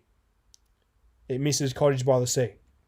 So it doesn't affect there as such. The tide will still come in and do its thing, but I'm talking this area here out of Queenscliff. That's the Squid Pier here. That's the Pilot Jetty. All right. I'm going to go into dirty water now. What time are we? Geez, 8:15 already. Please fire away some questions, actually. Questions, there might be a few there already. Fire away questions, and I'm going to get into determining dirty water. Then I'm going to... How do I get back to it, that one? All right. Why a shorter leader at Clifton Springs? Because there's no pull on your line, Paul. So if you cast your line out naturally out the back, in tidal waters, you've got natural touch with your line. So it sits out the back, and you can have 2 meters a leader, but your line will always be at its furthest point. Where at Clifton Springs, when you cast it out, you don't want that line to be too far from your sinker so you can't feel bites. I hope that makes sense. Where am I at? I just had comments come through. Hi, Aaron Stoddard. How important is downsizing your sinker? For example, you use a 2-ounce sinker. No, I'd rather heavier than smaller. I used a 2-ounce sinker all day today, and I didn't need it. I like having that bigger sinker. Hits the water and makes the sand go everywhere, and it works a treat. I like having a bigger sinker rather than a smaller sinker. Yeah, good question. How many pound leader did you recommend? Oh, anything from sort of 10 to 15. The average I use is 12, but don't complicate it, 10 to 15. I've noticed for St. Leonard's, your marks, they bite well at the start and the end of the tide. Where should I go the peak of the tide? So you're probably fishing the right tides, Norman. You're fishing those bigger tides. What I want you to do is I want you to bag on those tides. Now, it sounds dumb, but I want you to bag in the meantime. So changing things. I don't know what it is. I'm not on your boat, so I'm answering this how I put it into perspective. Basically, that's like today. I want you to bag on those prime times. From the start of the tide to the middle of the tide's 3 hours. You should be able to get 20 or 40 fish with a mate within an hour and a half if you're doing everything correctly. And the way you've described it, they bite really well at the start and the end. I reckon if you get everything... I've got some stuff at the end of the chat, common questions I called it, to hopefully I can answer that for you a little bit better. I know we can't go to a pay yet, but can you tell me some spots around there, please? I can put some. I'll put some stuff in next week's report, Greg. Of some. I think you're talking about whiting. I think I put some up there the other week, and a couple of guys got some fish. I'll pop that up. Where is Raff's Beach? It is on the edge of the Barwon River as you come out on your left-hand side as you're coming out. So in between Ocean Grove and the Barwon Heads jetty, I guess. Will your sea anchor pull your main anchor in the strong tide? No, I've never had that happen yet. Why I answered the shorter leader. We find we get more whiting bites if we are active. Slowly, 100%. Actives, well done, Charlie. I'm gonna ask the question at the end of this. I'm gonna have a blue again. What's my number one rule for whiting? My number one rule for whiting is you should only be able to use one rod. That's the rule. One rod. Done. I'll ask that later. If we cast and leave, you don't get fish. 100%. Oh, can I explain and give you my views? Oh, you cast your bait out and it falls into a spot. 90% of the time, even with a shootout, your boat's still moving around. If you're not in the sand hole perfectly, quite often, it's going to be stuck in weed, or if you are sitting still, it's not doing anything. By moving that sinker, it constantly moves the sand, which creates a tension for the whiting. And I've had my GoPro down so many times. So I set my GoPro at the back, 10 meters at the back of the boat. So many times I've had it at the back of the boat where the whiting come up and you see your sinker move and the whiting come in straight away. So it's about being active with your rod, moving the sinker, hence why I just answered the question. I use a sinker slightly heavier than I do lighter to create that movement. But definitely in your hand is 10 times better than in a rod holder. Ebb tide or the flood tide for the Rye area. Maria. I love the names on YouTube. Honestly, you need to pick your tides. It's about the strength of your tides, and that goes back to the chart that I just explained to you guys. So, as long as the tide's flowing good, if the tide's running 2.5 knots on the flood tide but 4.5 knots on the ebb tide, I'd be fishing the ebb tide. Have you got anything in your slideshow for sounding? Oh, I don't have anything in this one. You're not going to mark whiting up. Let's be honest. You are going to mark them up, but you're not going to know if you are. You're going to mark them 100% if they're there. But the only time I've ever seen whiting on my unit that I'm 100% confident it's whiting is on my live scope when I'm literally dropping it down and catching them, and they're on my screen. I can see them coming in and out. Other than that, I haven't got an answer. The sounding question you've asked on how to sound, go to my videos on the Salt Guy website. It'll show you exactly how to do it. I've got it in depth. With dirty water, how to use your sounder, how to find the drop-offs. You'll be able to find it, no worries. Look up sounding for whiting on Salt Guide. It'll show you exactly. So realistically, you don't really fish the non-tidal areas. No, I don't, Patrick. I don't really enjoy fishing Wedge Spit or Clifton Springs at all. I personally don't enjoy it. I know people do, and I'll never take it from them, but it's more tin ass. The fish are there in bulk, blah, blah, blah. It's not about... What I'm trying to teach you guys is how to catch fish when others aren't. My theory is I want to bag every time I go out. That's my plan. I want to get my bag every time I go out. So you guys have a report to go back to, and also techniques are working. Where if the fish are bulked up at Clifton Springs and everyone's catching them, that's nothing to me. If they're off St. Leonard's and they're bulked up and people are catching them, I won't fish there. I'll go somewhere harder to find fish. If I can't find them in a house, I'll go back to, say, for example, where they are. But I'm always trying to find, like today, where I found these fish, you understand, I busted my balls for 3 days to find these fish away from that one patch near number 5 where I showed you guys earlier. In my report, I just don't like fishing around boats. Sounds dumb, I have a business that people follow me, but it's not to do with the fact that I don't want to fish with boats. I don't care. I love people catching fish around me, but I'm trying to constantly find new patches of fish for you guys. That's the plan of attack. There's no point having 20 people behind around me catching them. Everyone just goes to the pack of boats. I'm trying to help you guys and spread you guys out. Is Sereno Rye good around ingoing and outgoing? Once again, Brian, comes back down to your tide strengths. Fish your tide strengths, work out a pattern that they're fishing on, and you'll catch fish. Why the edge of the channel and not the middle of the channel when you're looking for the faster tide? Or you can fish the middle of the channel. You can fish the middle of the channel, Nam, but you got to make sure that there's weed beds wherever you're fishing. That example I gave you before was an example. So that was the weed. There's no weed in the middle of that channel, but on the edge of it, there's weed. Oh, geez. Is there any other species of fish to catch which are good sign you're in whiting territory? What would it be? I've gone blank. Goatfish, red mullet. You're on good whiting grounds. Grass whiting are another great thing. And all those leather jacket and the crap, that's good ground, but you might be on a bit too heavy ground if you're getting them. All right, I'm going to answer the rest of these and I'll go into the next part. Otherwise, I'll be here till midnight. So you fish the water pulling towards the deeper sections, but not in the channels themselves. So you fish the water pulling towards the deeper sections. No, I will fish in those channels as long as the right ground's there. So if I'm at Queenscliff, for example, and I'm fishing in 3 meters, the tide's not going to be as fast in 3 meters as it's going to be in 6. So if I'm off the grass beds, fishing straight, you go out of the ferry, you turn left, and you start in 3 to 4 meters, and there's no tide, I'll then just push to 6 meters where the tide's going to be naturally pushing faster. I hope that explains it. Do you worry about tides off rafts? Always following tides. Yep, always tides. Never fish in slack water, always when it flows. Sorry guys, I'm trying to get through it all. I've heard of people having fantastic white sessions using live pippies. Have you heard of this thing? Would you recommend it? I've never used live pippies. I've only ever really bought them, to be honest with you, so I can't answer that. Would you fish Pilot Pier then shift up to Queenscliff? Yeah, spot on, Steve. You are spot on. On the ebb tide, fish Pilot Pier because it goes 2 hours longer, and then head up to Queenscliff for the rest of that tide. No, I'll go through rig soon, Ken. So what do you do in the middle of the tide when they stop biting? I'm usually 90% of the time, Nam, I'm done and hopefully bagged out by the end of that. If they shouldn't stop biting, but you just move to a tide. If you're on a big tide, just move where it's not working as fast. If you're on a slow tide, move to where it's working harder. One rod, he's trying to get in early. Do you burley straight up or drop off? I'll talk about burley very shortly. Do you ever drift for whiting? No, I never drift for whiting. I only anchor. All right, next topic. Sorry, guys. What time? It's nearly 8:30. Oh. Right, where am I at?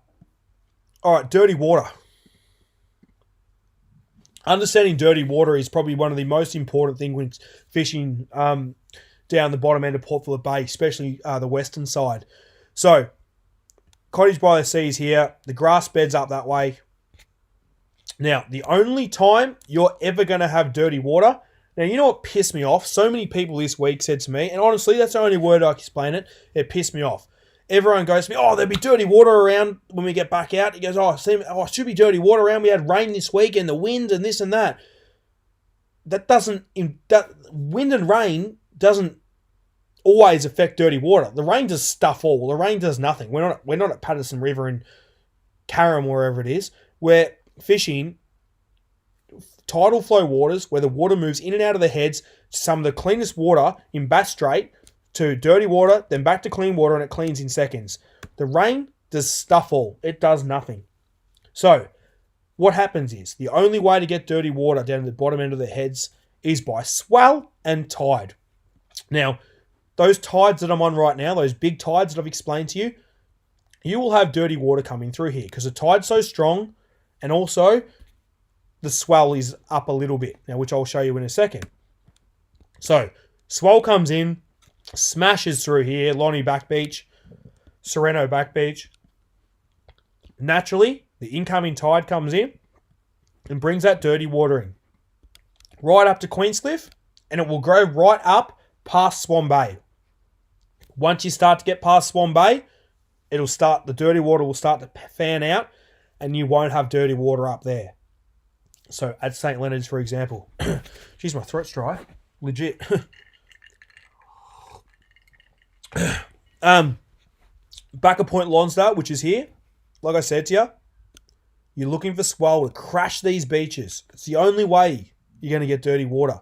It can rain all the bloody hell it wants along this beach. It's not going to cause dirty water. It can blow northwest as much as it wants. 60 knots. You're not going to have dirty water. You're not. It's offshore. You're not going to have dirty water. The only way down the bottom of the heads is swell and these big tides we're on. Big tides, give it an hour and a bit in a tide for the water to dirty up. It'll naturally dirty up from the tidal movements off those banks that I've explained to you. It'll naturally do its thing. Always naturally. But don't expect it to get dirty in 20 minutes when there's no swell around. But it will get dirty in about an hour after the tide, hour and a half. So, the only way you're going to get dirty water, I say it again, is from swell. Comes in, smashes, comes in. Remember, flood tide. We're only fishing the flood. Dirty water comes in, gets nasty. Perfect. The only site that I use is Swellnet. It's on the footer of Salt Guide. Swellnet. It's the only site that I use to find my swell. Now look in front of me. I've put this in today. I updated it today. This is Wednesday, Thursday, Friday. So today and the next day. The reason that I went to St. Leonard's today was just purely to do with the tidal strength. I could have fished Cottage by the Sea today and so on, but it's been a bit hit and miss with the clear water there because the swell's so small. Now, that there is your prime example of swell. This is off the Swellnet site. This here sits under here on the site. Swellnet.com.au, hit Barwon Heads forecast, whatever it is, you'll find it pretty easy, and this will give you the swell. Now, you can see the swell comes up on Friday.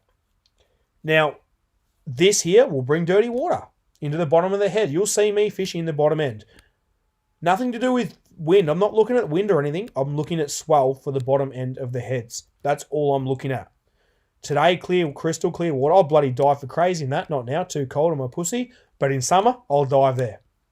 I'll also dive here. But I ain't fishing it down the bottom end too often. Yes, the tides are good, but a bit hit and miss. I'd rather wait for the dirty water to come in with the nice tides, and that's when I get those big fish and those big numbers at Cottage by the Sea and Queenscliff grass beds towards number 8. That's your swell there, 4 to 5 foot, which is through here, and your 4 metres. Which that 4 metres will be about 4 to 4.5, and then your secondary swell will be well over 5.5 metres on sets. So you got some serious swell coming. Now, the next part, understanding dirty water for the top part of the bay. So I've explained it to you in a slideshow here. We'll start with west. Back to what I said. I had that many people that say to me, oh, like you don't understand. Oh, we had rain and we had massive winds. All the winds we just had with all that crap weather we had and the rain we had was from the west. That tide doesn't always reach all the way up here with dirty water, like I was saying to you before. So that westerly wind here, with those slow tides that we had last week, the water's bloody crystal clear. You can see every shell on the bloody bottom, to be honest with you. So the west winds are going to do anything. But what the west wind does have, it may have swell. So all our swell comes from the southwest. So if you've got a west-southwest wind, it might have swell. So therefore the question comes in, do I go back to fishing down this area? So be mindful that if you have a west wind, up here is going to be clear. If you've got beautiful big tides, which I've explained to you, you'll get away with, like I did today, fishing up here for your whiting. But west won't do anything for you guys to beneficial dirty water up here to give you the prime conditions. Your north wind smashes the banks. Your north wind blowing 15 knots, 20 knots, for which we do get for 2 or 3 days. This whole area will be dirty as shit. It'll be that dirty through there, you won't be able to see your bait going down. So your north wind is what causes dirty water. Not your rain, not your wind from the west or your swell. your north wind, and also your east wind. Your east, northeast, anything from here, all this area will give you dirty water. Your south also does stuff all regarding the wind, but does the south have swell with it? Good question. Southwest wind will also bring swell. So this is where I'm trying to give you guys an example. Anything from here will create all these banks. It comes from 21 metres, right from Craig's place at Beaumaris. Comes down, hits these banks, makes all these things dirty water here. 21 metres, what happens when all that water pressure with a 15 to 20 knot northerly hits here? And I'm not saying you're fishing on a 15 knot to 20 knot northerly. I'm talking about the day before. All that water from Melbourne needs to come down here and settle. So you'll get a day to 2 days fishing with that dirty water, guaranteed. Yes, the ebb tide will slowly clear it out, but it'll be there for a day or two, I promise you. Other than that, when we're fishing St. Leonard's and all through these areas here, we're fishing strong tides to get the consistency. All right, fire away your questions. I've got your common questions now before you guys ask. Fire away some questions. I'm going to answer probably 10 or so, 15, and then I'm going to go to the common questions. Fire away. All right.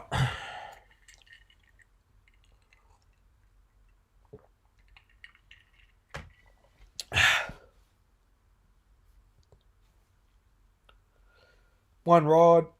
Do you burley straight up or drop rods in first and wait and see? Nah, Cam, I like to burley. I'm going to talk about that in about 2 seconds. You actually nearly had me there. 2 seconds times, Cam. I'm going to answer that for you.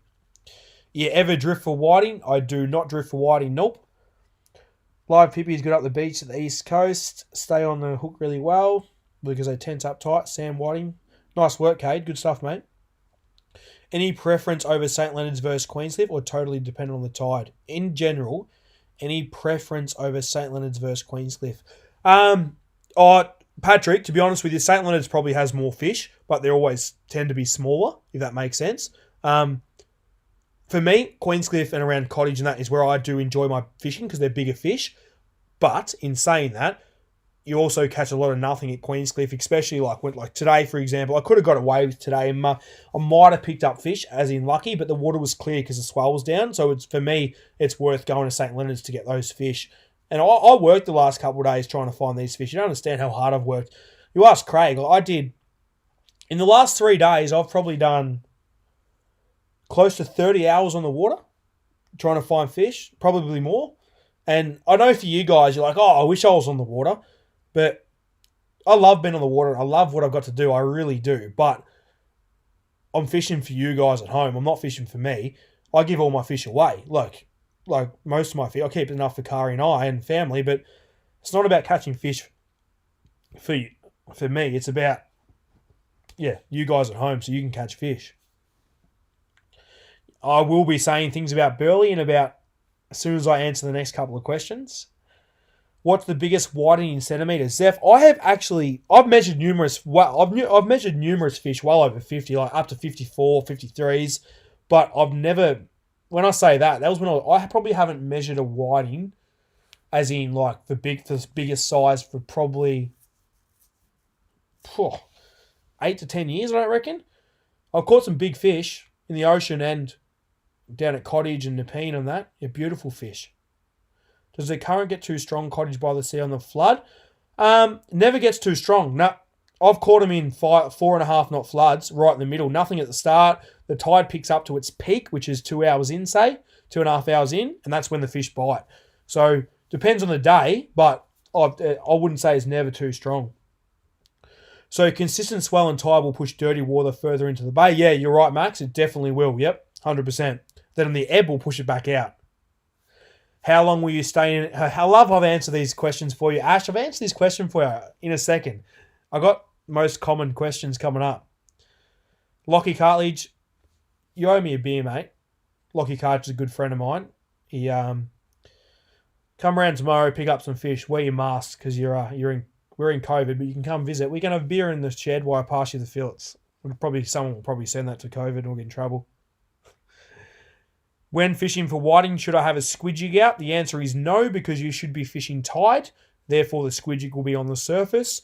So, Sam, I would only use that on slack water. That's the only time I'll be using that if I was on anchor waiting for a tide to start. Which months are more consistent? Yeah, those warmer months. The best months is January, March, April, and May. March, April, May are probably my favourite.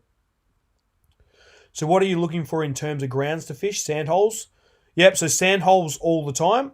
Sandholes amongst weed. St. Leonard's area is all weed with sandholes amongst them. So find the sandholes. Your boat is on the weed and your bait is in the sandholes.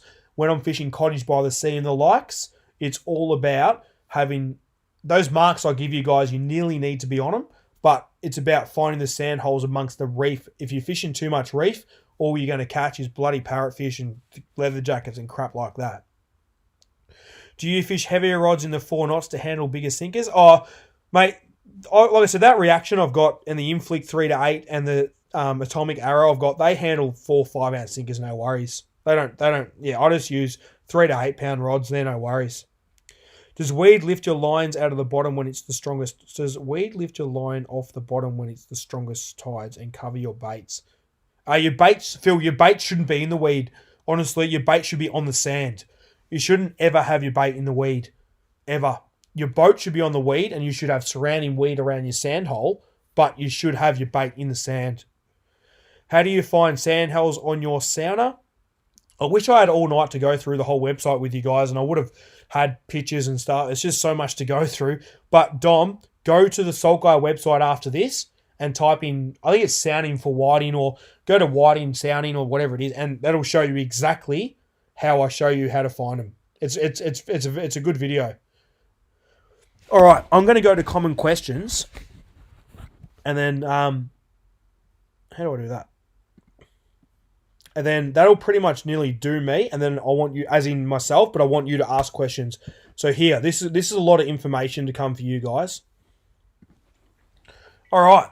1, 2, 3, 4, 5, 6, 7, 8. I've got 8 questions that I've asked myself that I get asked all the time. When should I move, or how long should I give a spot? So, when I'm fishing in tidal areas, I won't give it long. I'm talking 5 to 10, I'll say 10 minutes. St. Leonard's, I'm going to go to Burley in a second, but I might give it 20 minutes for the reason that I explained to you with regarding your Burley. I move a hell of a lot. I'm constantly, if I don't get baits when a fish in the first 3 casts, I'm pretty much done in that spot. I'll move. Why, especially if you're fishing properly in sand holes. So if you're in sand holes, the fish should be in there. You get one or two fish, you drop the burley in, and they all come. So not long, 10 to 15 minutes, and then 20 minutes. I'll talk about 20 minutes in a minute. So not long. I'm very active when I fish for whiting, and I'm constantly moving my bait. Next one, when do I burley, or how often do I burley?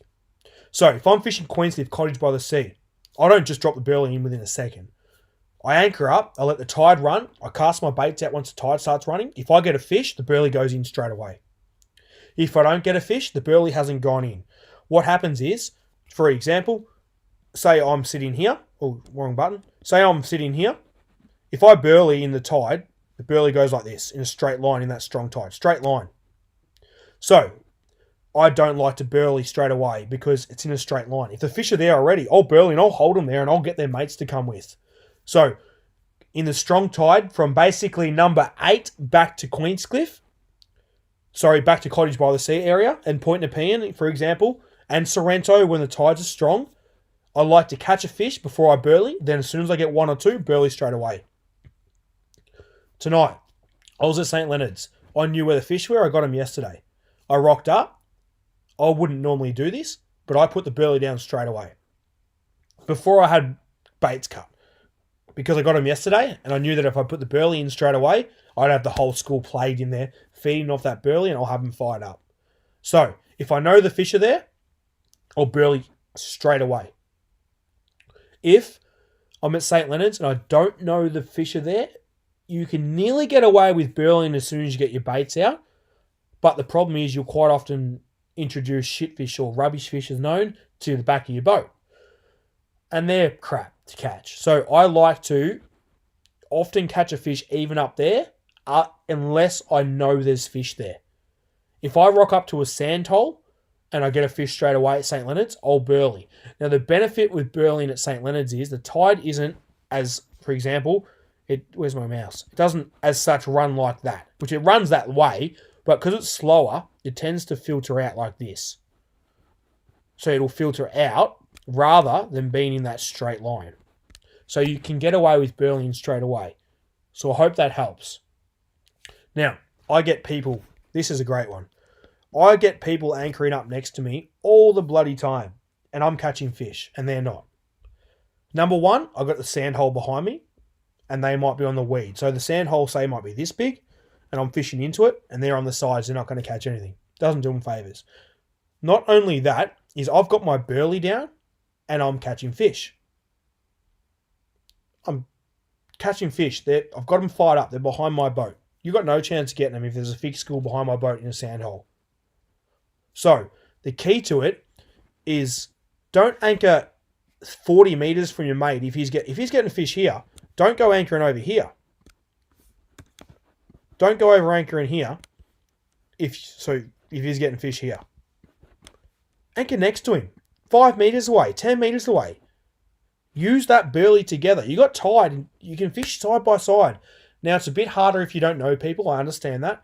But if it's a mate or someone's called you in, get as close as you can. Don't drop burley in 2 separate spots and split the bloody fish up. You're only going to stuff it for each other. Burley next to each other as close as you can. Now, the other thing is, I'm also doing the right things.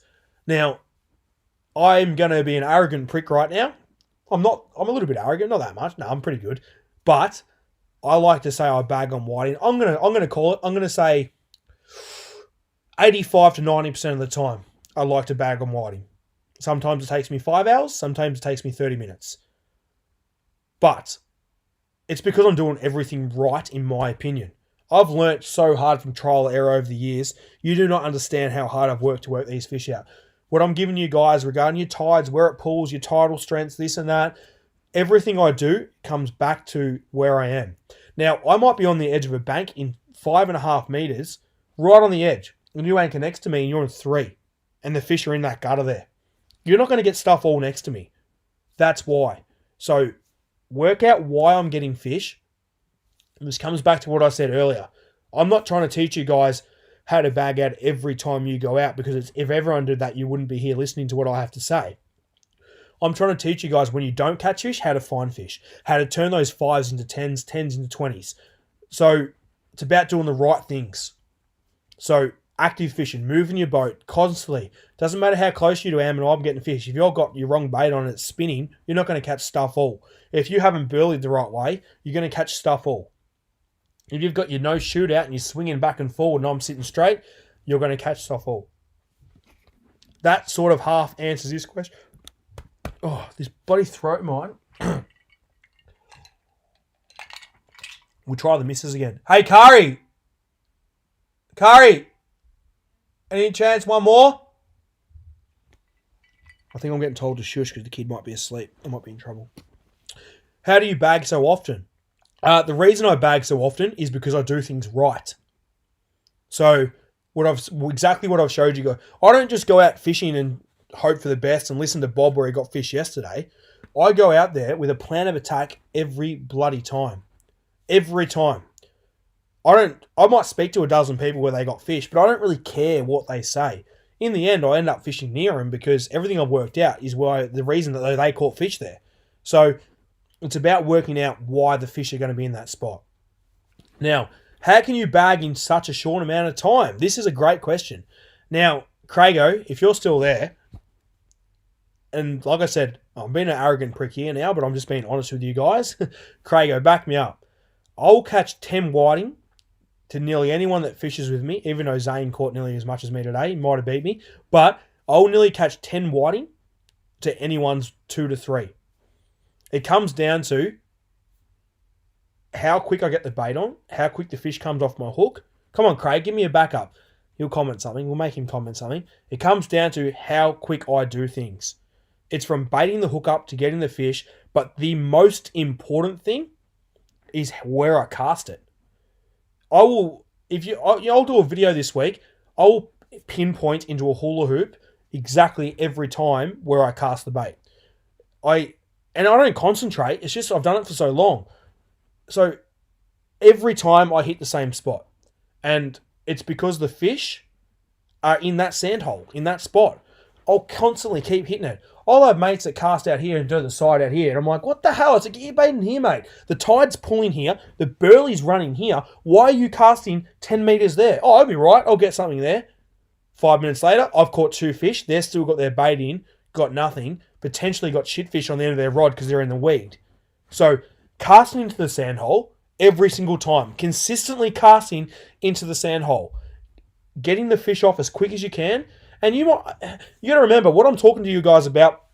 I know a lot of guys go out there to enjoy their day out. They don't care how many they catch. All I'm trying to teach you guys is how I fish.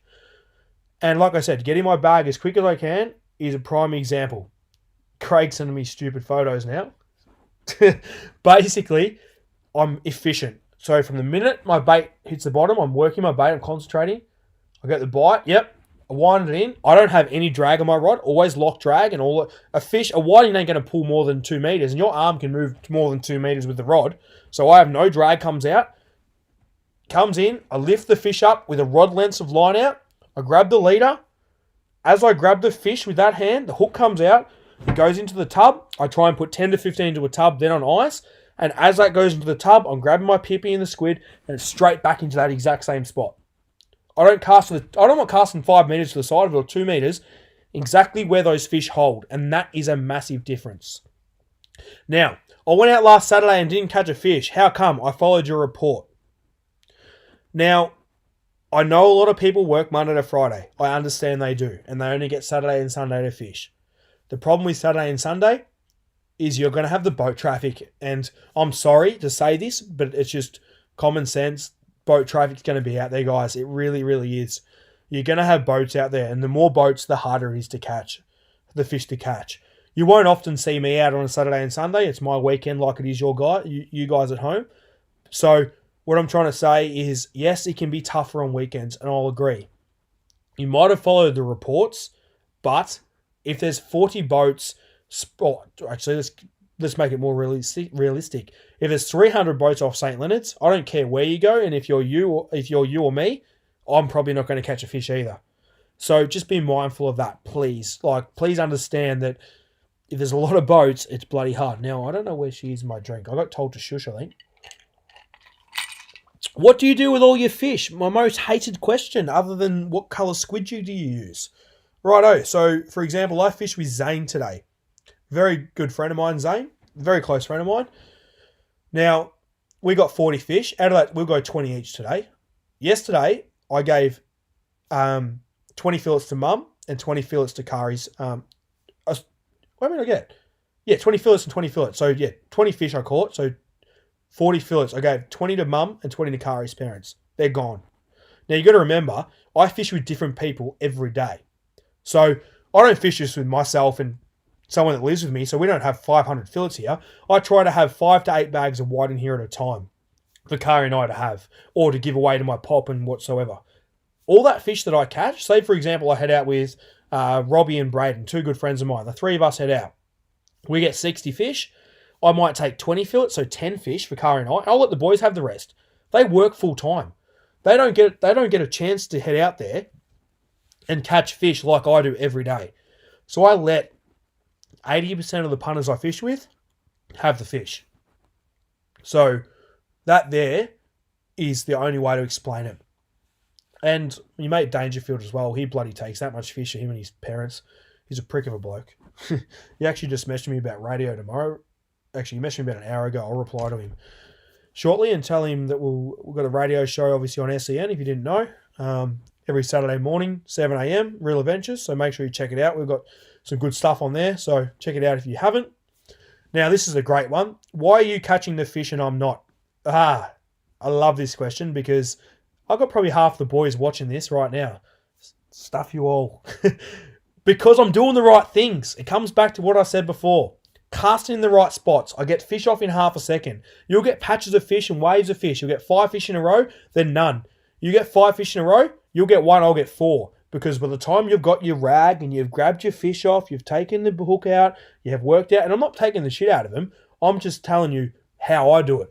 Get the hook off as quick as you can and you got your fish in the bucket because those fish might be there for 20 minutes.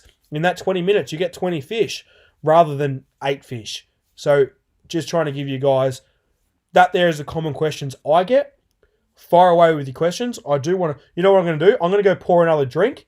I'm not going anywhere. So please ask all the questions you've got. That's the reward there.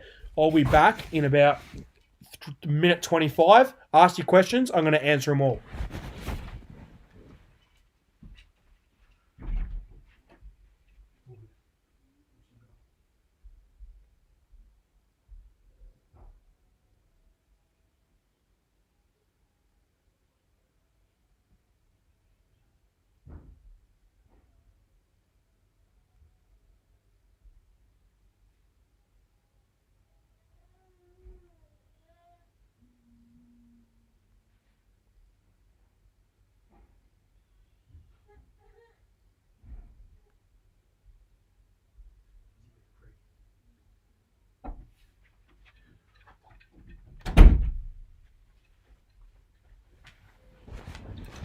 All right. Told you I'll be quick. The missus is putting the kid away. He's crying. I'll let her off that one. End show.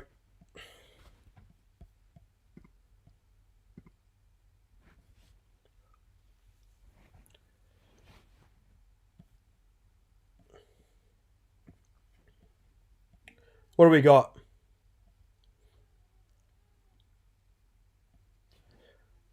Right.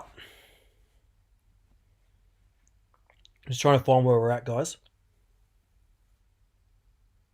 Yep, talked about Burleigh.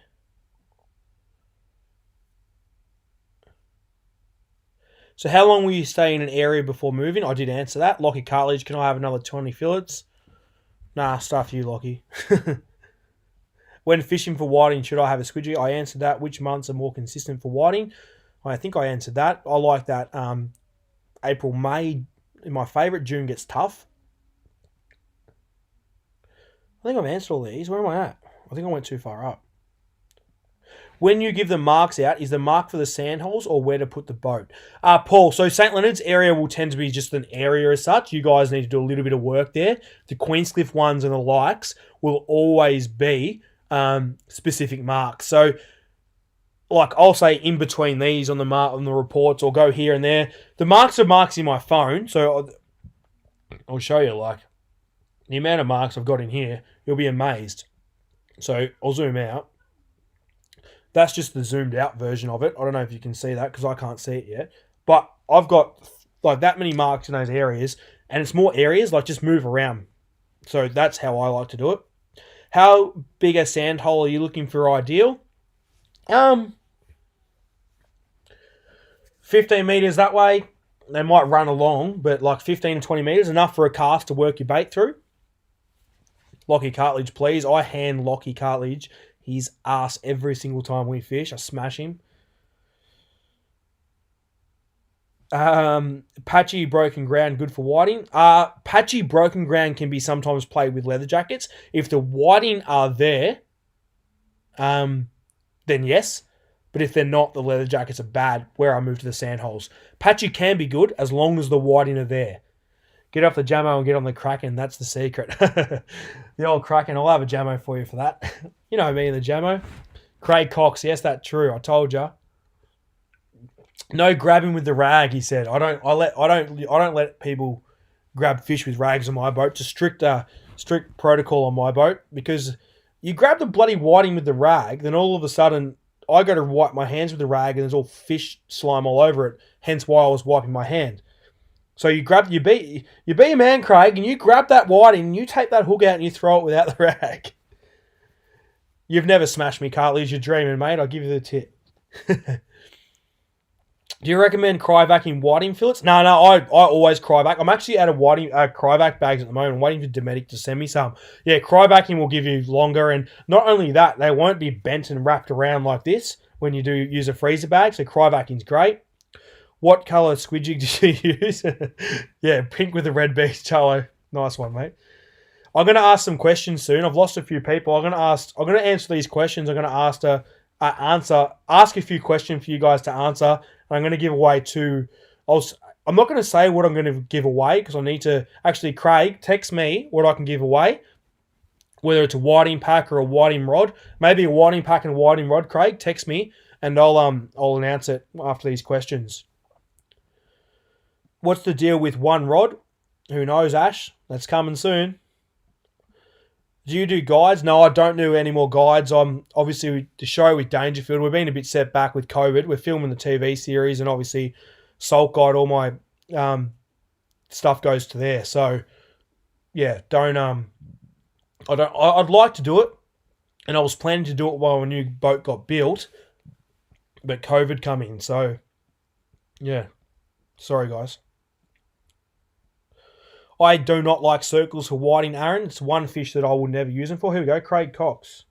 Yes, 2 whiting packs. He'll make them up. All right, I've got 2 whiting packs to give away. So I'm tipping it'll be braid, hooks, leader, no beads. Yeah, it's the one that Craig did the rig for whiting. I might try and find that on Salt Guide in a second, but I'm going to answer the question on circles. I hate circle hooks for whiting. The reason for that is I'm only fishing for whiting with a rod in my hand, and that's the reason that I don't use circles. Naturally, your natural instinct is, what's Craig sending me now? Sometimes I like using circles. Oh, sorry, I don't like using circles because the rod's in my hand. If you use circles, your natural tendency is to strike. So stuff the circles for whiting. I don't like them.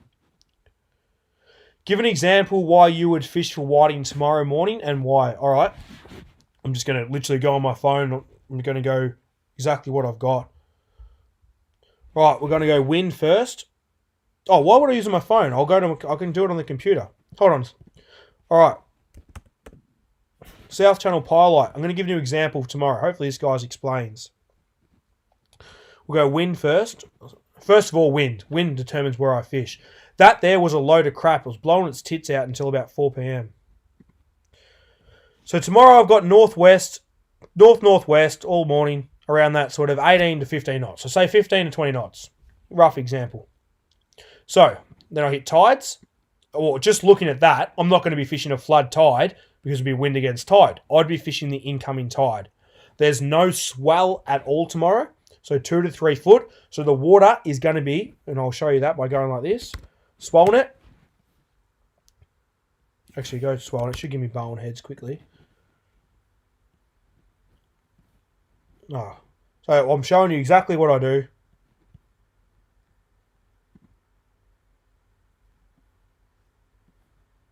A bumpy 2 to 3 foot.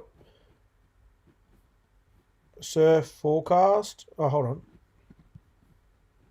Surf forecast. So like I said, there's no swell. Thursday, nothing. Northwest wind under 2 knots. Picks up a little bit in the arvo. So I'm fishing tomorrow with a north wind, that outgoing tide. Now, your outgoing tide, if I hit tides, I will start fishing tomorrow I will be anchored up by 9:18, which is here, the start of the outgoing. You're not fishing anywhere the incoming, so I'll be fishing that big outgoing tide there. And if I was to be going out, I'll be going straight to where I was today. And I showed you on the maps earlier. So that's what I'd do. I got the northerly wind, outgoing tide, and I'll be going to where I was today on those maps in my report. So that's exactly what I'd be doing. Go back to these questions. I'll get out of this stuff. Can you give an example where to fish tomorrow morning? I hope that helps. Basically, D Lovix. It's wind and tide, and that's why I'll be going to St. Leonard's. Big tide. The water's going to be clear down the bottom end. That's where I'll be going. No issue leaving the sonar on? Nah, no issue, Ash. Nah, nothing at all. Never had drama. Paul Moody. Oh, thanks, Paul. Appreciate it, mate. Got a question for a prize. I want to try and go 2 for 2. I'll answer these and I will.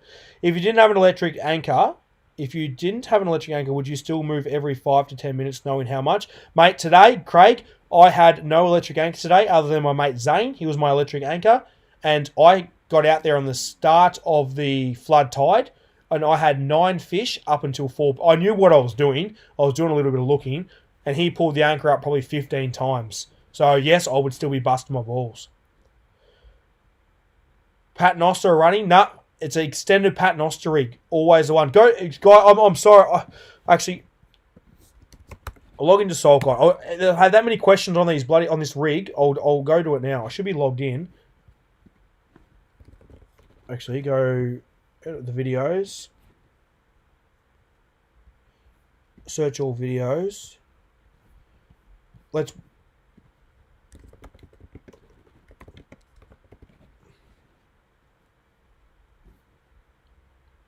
Whiting rig for Port Phillip Bay. You should guys... So now I'm going to tie a whiting rig, my standard whiting rig I use pretty much every single time in Port Phillip Bay. Now, leader length is going to be in another video, so we're not going to talk about leader length because I want to explain why. So make sure you check out another video if you're after the leader length. So what I'm going to do now is show you the rig I made. Now, normally I'd be using your 12 pound, which we've spoken about in another video also. But what I'm going to do today is I'm actually going to make the rig in 100 pound. Not because I'm going to catch real big whiting, but because it's easier for you guys to see at home rather than using the 12. So I don't use 100 pound for whiting, so don't get confused. It's just going to be easy for you guys to see. And also, you know that I use my size 4 and size 6 worm hook. Today, I'm using a big tuna hook. So that there is just going to be an example. Only reason for it. Now, I'm not talking leader length.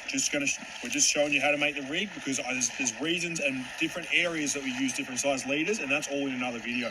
So, first of all, you start with your tag end. So your end that attaches to your braid, whether you do it via a swivel or a uni knot. I use a uni knot, but you can use a swivel if you want. And when I say uni, it's a double uni straight to your whiting rod on your braid.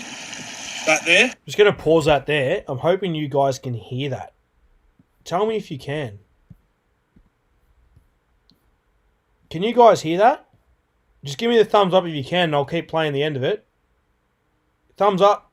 I'm about, I reckon, 15, 20 seconds ahead of you guys. Can you hear that, guys? Yes, awesome. All right, I'll play it again. 1 sec.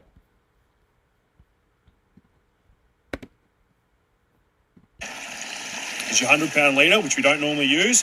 And you might have a foot, say, at the start, just to your sinker loop. Now, you grab your loop there,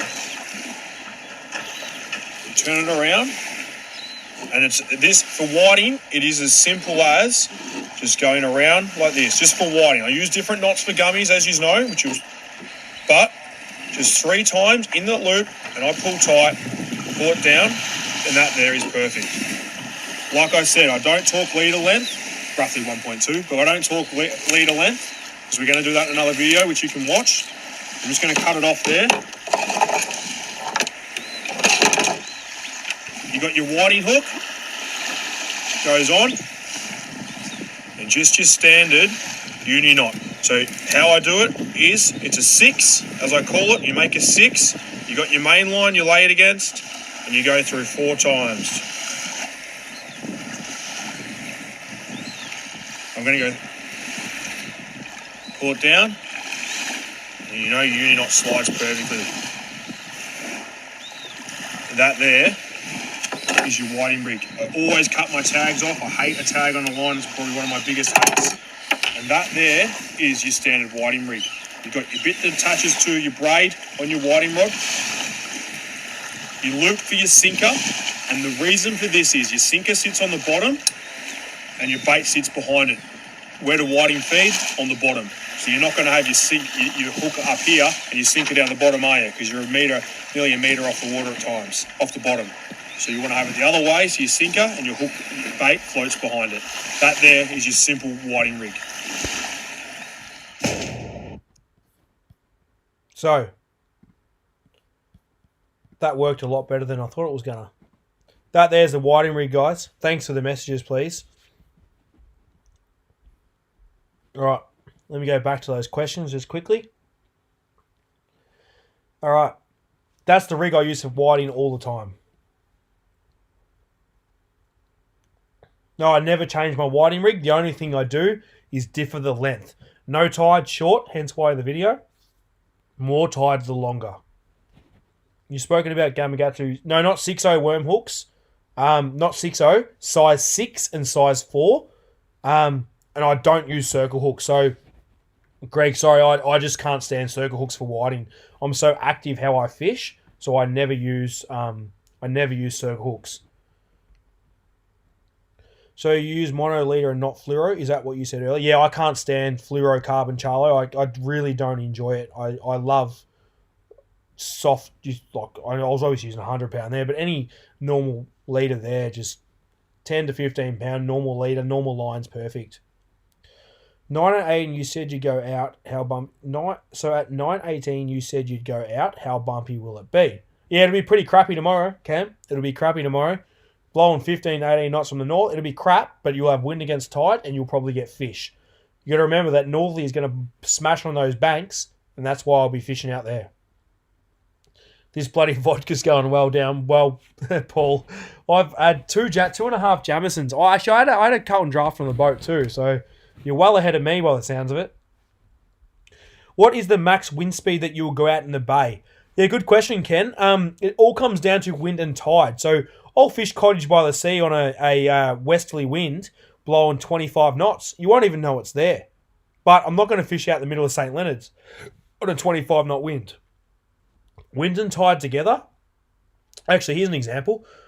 If I've got a northerly wind at 18 knots with an outgoing tide, so that's wind and tide together, I'd rather fish that than fishing a 10 knot or 10 to 15 knot southerly against an outgoing tide. So half the strength, but wind and tide together makes that massive difference. Hope that explains a bit. Another other bait works if you run out of pippy and squid. Mussels work good. Pilchards work good too. But I always just pippy and squid. I make sure I never run out. All right, you ready for a question? Oh, wait, there's a few more. Whereabouts is the area known as Burke Street at St. Leonard's area? Often heard of it, but it's not local. All right, Matthew, I'll just show you quickly. Go back to the PowerPoint. Burke Street is this area here. St. Leonard's boat ramp's there. So it's all through here. Off the number 7 marker. So ramp there. Burke Street's this area here. Oh, jeez. Burke Street's all through here. PowerPoint. How do I get back to bloody here? Yeah. I'm going to ask a question in a second. Thanks. I meant Friday morning. Is there enough swell for the incoming? Yeah, Friday morning the swell comes up. Yeah, Cottage will be good. The only drama is that flood tide will finish early. What time was it finishing? 10:18. So you got to be there at basically sunrise to fish that back half of that flood tide. So yeah, 10:18 is the end of the tide. You'll have nothing there. I'd be there as soon as the sun come up, which is sun comes up at Friday. Sunrise. I'd be there at 6:40. If you want to get there early, you can. But yeah, I'd be there at 6:30. So yep, 100%. Be perfect. Definitely worth fishing.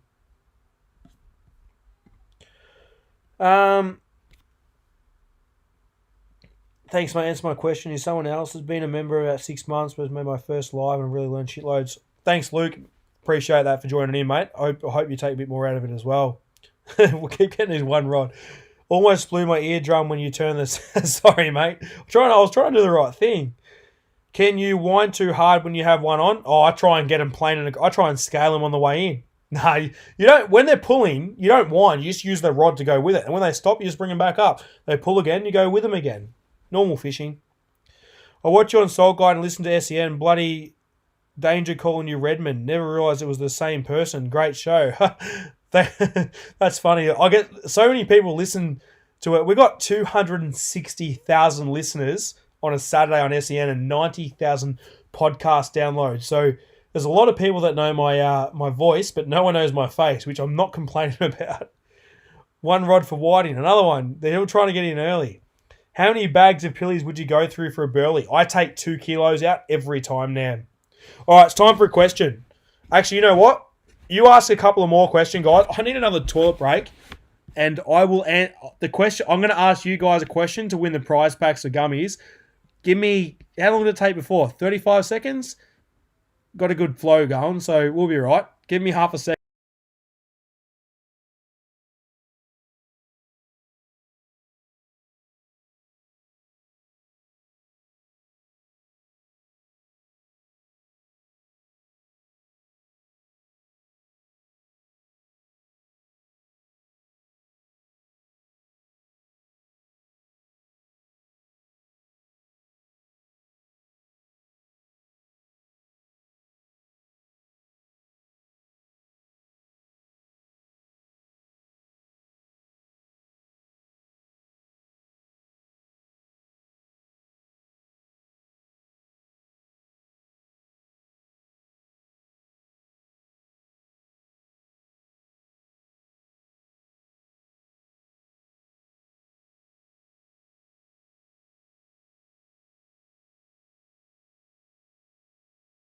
All right, I'm back.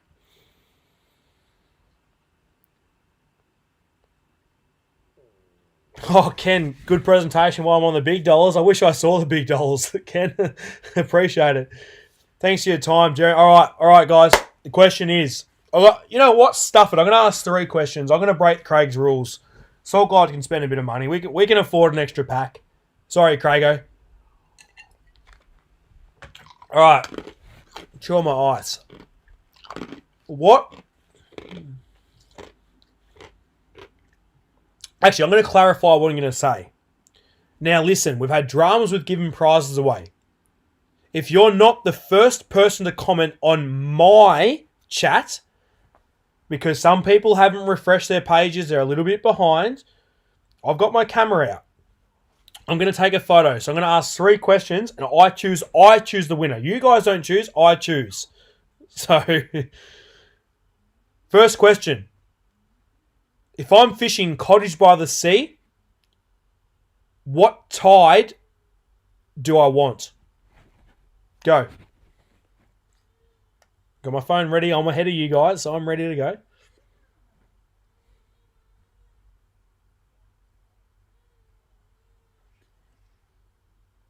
Done. Stop commenting. You're done. DX is the winner. Stop commenting. You're all trying. Stop. It's done. Who the bloody hell said ebb? Phil Settle, you said ebb. Doran said out. What do you mean listening the whole night? Max says ebb. Claudia says ebb. Tay said ebb. What the bloody hell? Bait Runner said ebb. If I'm fishing Cottage by the Sea, what tide do I want? It's flood. I'm glad 80% of you were right. Alright, stop commenting. There's too many bloody comments. Is Charlo, you said ebb. You're all wrong. Surely you've got my message by now. Potato.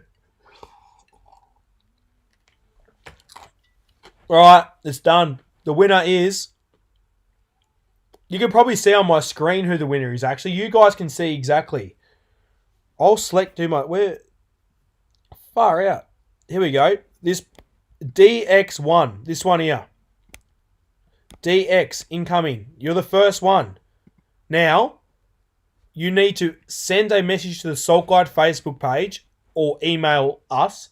Or email Craig. And Craig at saltguide.com.au and we'll organise that prize. Right. Too many wines, Charlo. At least you got an excuse, Charlo. All right, one more question. What have I got? No, I'll do 2 more. I'll go 3. I'll break the rules. I can do that.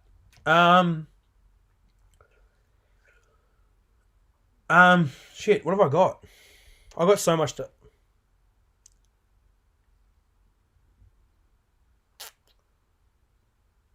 What causes the dirty water when fishing the southern end of Port Phillip Bay, including Cottage by the Sea and Queenscliff?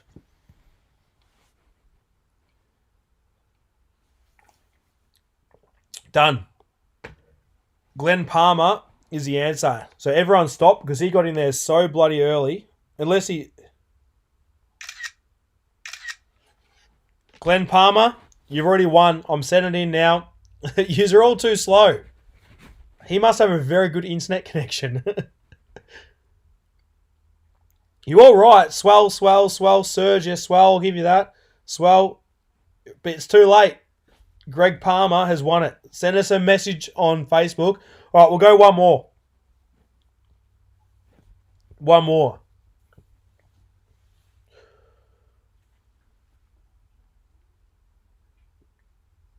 No, Swell. I'm not winning Swell. I'm giving the main thing to Swell. That's Swell is main thing down the bottom end. When the Swell's up, we catch fish. All right. Last question. Stop writing comments. You're done. You're all done. You're all lost. I can see a couple of... You know what? I'm not actually... I was going to ask the question, what's my number one rule when whiting fishing? And I've had a few cheeky pricks. Alex is one of them who's just said it. The question I was going to ask is, what's my number one rule? Yeah, you're all over it. And that's not going to... Yeah, one rod per... I never use more than one rod. I'm not asking that anymore. You can all get stuffed. You're all cheating the game. I'm going to make this hard as...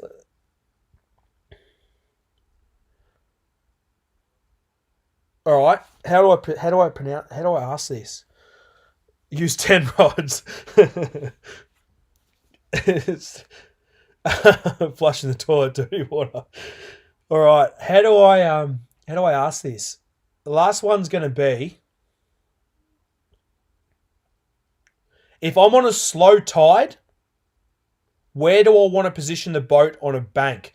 So if there's a 3 meter bank and a 6 meter bank next to us, if I'm on a slow tide, where would I prefer to fish for whiting? And I make my own interpretation of the answer. Henry Long, bang. Henry's won it again. That bastard, he's won it again. I'm actually pretty impressed, guys. Like, there's a lot of bloody good answers here. And they're coming in. If I could film how fast these are, you could probably see how fast these are coming in on my screen.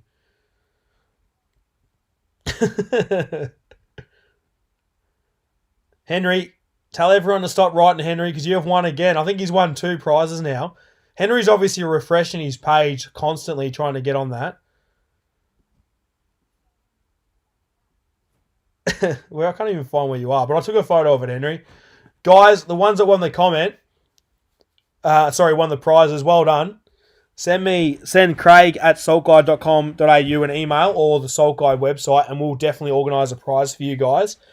For those that didn't win, like I said, we've got another 3 talks, I think, coming up each. So Gwayne's got one Friday night, and then on Wednesday night, I think we might even have one Sunday night with Casa. We're going to introduce Casa, and we're going to do a quiz to whole question night, which will be a bit of fun. So I'm happy to... What time is it? I'll stay on here to 9:30, so you got 13 minutes. I'm more than happy to answer any question you guys want to ask regarding any sort of fishing. I've got a little bit of drink left. When I finish this, I'm done. So please ask some questions. More than happy to answer, and have a beer with me and enjoy your Wednesday night. What do we got? Depends if you're using red beads. Stuff your red beads. I'm too slow at typing. Thanks, Charlo, for joining the session. I appreciate it, mate, massively. I must be delayed. I get that a message every time, Sam. Refresh your feed or pay your internet bill. Thank you, Ash. I appreciate you joining in. I really do. Will you be doing future reports on the top of the bay? I will be, Stodge. It just comes down to where the fish are. I'm not going to give you a report on top of the bay right now, so you can go out and catch undersized flathead. When the snapper move in and the squid in certain areas, we will have reports up there. The problem with the top end of the bay, there is stuff all to catch up there. There's nothing to catch. So be mindful with our reports. Our reports are there for you guys to catch fish. I can talk shit in my reports if you want. And you ask Craig right now, I was going to post a report on Sunday regarding where to fish Monday, Tuesday, Wednesday. I spent 2 days and today working out where the fish were. So I could have done my report and talked rubbish. But instead of posting my report, I didn't know where the fish were. I hadn't fished for a week and a half in the middle of bloody winter. So I worked hard to find fish for you guys. And that's the effort that we're putting in to try and find you guys fish. Honestly, that's just what I do. I love what I do. And I get frustrated at times, but I really enjoy it. So I hope that helps. When do the cauliflower clusters turn up? The broccoli or the cauliflower? They're not far away. The old cauliflower will only be the matter of, what are we now, September? Yeah, weeks, legit. Well, hopefully I start finding the eggs in the next 2 to 3 weeks. I really do. Thank you, Brian. I appreciate it. I love doing what I do. Thanks, mate. Thanks, Alex. Greg, you're bloody late, Greg. Tell us about the new boat, please. What do you want, Brian? What do you want to know about the new boat? Ask me that, and I'll answer it. Thanks, Ahmed. Thank you. Thanks, Brett. Thank you, Nath. No, thanks, Emmy. No, appreciate it again. I missed the start of the talk. Yes, this will be up on Salt Guide. You'll be able to see the start of the talk, Matt. I promise you. This will be straight up. But once Gawain goes, with no way to change it. Once Gawain goes live Friday night, you won't be able to see it. His will be up till Wednesday, so you've got a couple of days. Thanks, Nam. Appreciate it. Is nearly every prize giveaway I've got the top 10. I haven't even come second once. Sorry, Cade. We're always looking after you, Cade. You're all right. Close to drop off. One rod only. Greg's still bloody trying. What St. Leonard's like to launch at? Yeah, fantastic. The only drama of it is on an easterly wind. It can turn to a bit of shit on the east when it blows onshore. Other than that, northwest, anything from the west or southwest, you're fine. Are you doing a talk coming up on squid? Yep. No, I've got a talk coming up on squid. I think it's only 2 weeks away. Not this Wednesday. Might be this Wednesday or the one after. Well, I'll work it out. But yeah, it's coming up. What tips have you got for whiting fishing in non-tidal areas such as weed spit? Constantly move. The biggest tip I can give you, move till you find fish. Because there's no reason for a fish to be in a spot. It's about getting on them. Who asked that question before? Brian, wasn't it? About the boat. Brian, yeah, it was Brian. Has he given me any of them back? No, he's gone to bed by the looks of it. What is it? Engine choice. All right, Brian. So I've signed with North Bank Boats. I've signed with a 6 metre North Bank. I have a 175 Mercury gun on the back of it. Fitted with Garmin Electronics. And everyone's going to go, what happened to Stabicraft? Blah, blah, blah, blah, blah. Nothing happened to Stabicraft other than the fact that Dangerfield and I have real adventures together. We also have a national TV show that was meant to air the month just gone. And we got a national show with North Bank being a major sponsor. And Stabicraft was a great support of Salt Guide. And the other boys, Craig and Gawain, are still using the Stabicraft. And I love the boat and I'll never complain about the boat. It's a fantastic boat. But North Bank is what I've gone with. I'm in a 6 metre North Bank and Pat's got a 750 North Bank. And honestly, tonight you've heard it firsthand. I have not announced this to anyone other than a couple of close friends. So honestly, don't get me wrong. Stabicraft is a fantastic boat and there's nothing to do with the brand. It's all to do with business regarding the North Bank change. And they build a great boat. Like Pat and I use it up north and North Bank's a great boat. I'm very glad to be getting in a glass boat again. But the Stabicraft platform to film out of and to fish out of was a beautiful boat. So I'll never talk bad about them. They're a fantastic brand. No hard feelings done there. But I have changed to North Bank. And like I said, it's just more down to the sponsor with our show. And obviously Dangerfield's been with them for quite a period of time. And I really enjoy their boats. I actually was going to go to North Bank before Stabicraft. But I ended up going to Stabicraft due to Salt Guide. But yeah, business is business. Like you guys at work, if you got to use a tool, you got to use a tool, and that's just how it works. Where are we at? Was the highest tide you could go on? I don't know what the highest tide I could get under 2100, but I never risked it on the big tides that reached 2 meters. I never did. Thanks, Sammy. What is the engine choice? Speeches, yeah, like I said, Mercury and Garmin. Thanks, guys, about the talk. Edward, not ignoring your talk, but I did cover a bit of, your question. I did cover a fair bit of offshore stuff. I've got 7 minutes, but yeah, Raff's Beach to Torquay. Beautiful fishing. Paul Moody, thanks, mate. I hope you enjoy the night. It's good fun to have a drink with you guys and hopefully help you guys out with your fishing. Boat over the weed. Greg, shut up. Cheers, Red. Great. Thank you, guys. finger crossed. I hope everyone gets to fish again soon. I'm bloody over this crap as much as you are. I can't even fish on a boat with a mate without a mask on. Like, yeah, I can't even go visit mum and dad, like, with my kid who's 5 months old. Hopefully it gets sorted soon. Hi, Red Craigie. Now we are mates, so you can chuck sinkers at me when I anchor. I'll chuck. No, I call. You ask. I reckon there's numerous members on here. There's still 112 people on here now, even though I've finished. And I guarantee you, 20% of them have anchored near me on the wide, and I've called them in. I promise you that.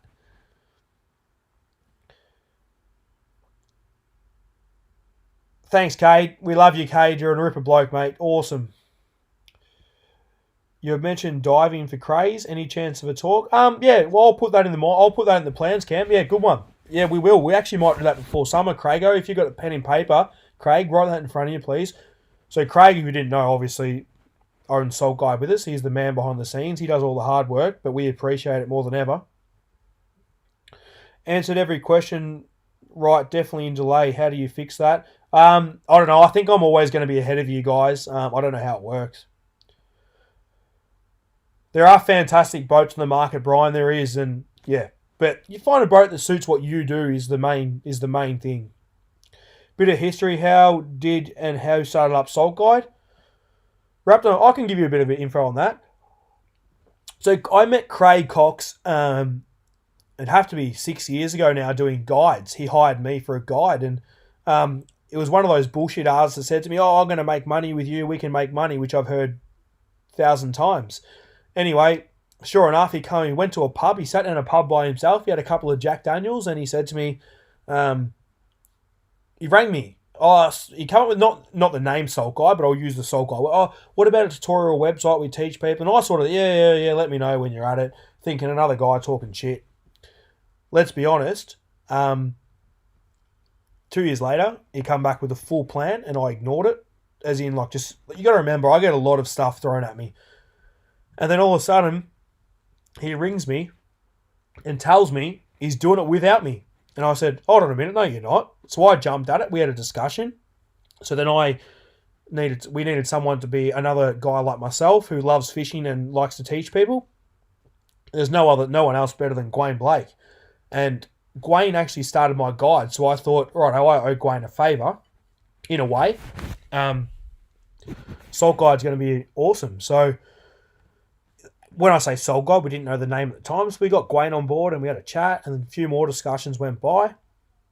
And then sure enough, we released it on, I reckon it was the 20, would have been the start of February, just after Australia Day. I was on the way back. We'd launched it, and we'll never take it back. Craig is the brains behind this. He's done a fantastic job. We appreciate everything he's done. Gwayne and I realistically are only the face of it, and we do a lot of work, as you see.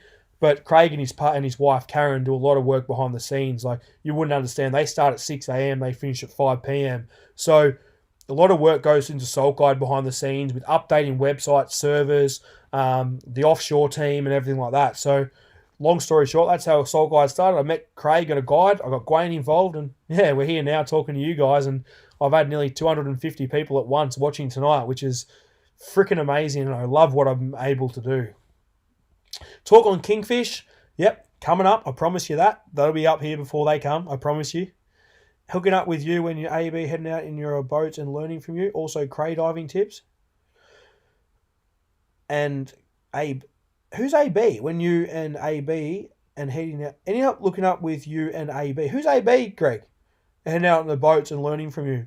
I'm happy to teach you cray diving. I'll do a talk and I'll cover it all. Would you chat about cray diving? Yeah, I'll talk about cray diving. I love cray diving. I've actually got so much. I've been doing that for a freaking long time now. I love it. Will you do a review on the North Bank boat? Yeah, no, I'll 100% do a review on a North Bank boat. I was actually meant to fly over there and film it getting built and so on. Obviously, I can't, which Rob Cummings, the owner of North Bank, probably the nicest guy you'll ever meet. Like, the nicest guy.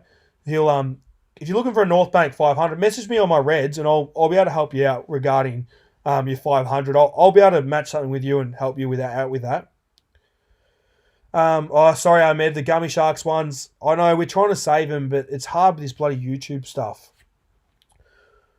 I got one more minute and then I'm going to go see the missus and the kid. Rouse Beach is boat fishing or... Nah, definitely boat, Sam. Or you can go land-based. You'll get mulloway and gummies, but for the whiting, definitely boat. Crays and scallops. Yeah, scallops are easy. It's like picking up rocks. Yep, 100% scallops, Ash. I'll do that for you.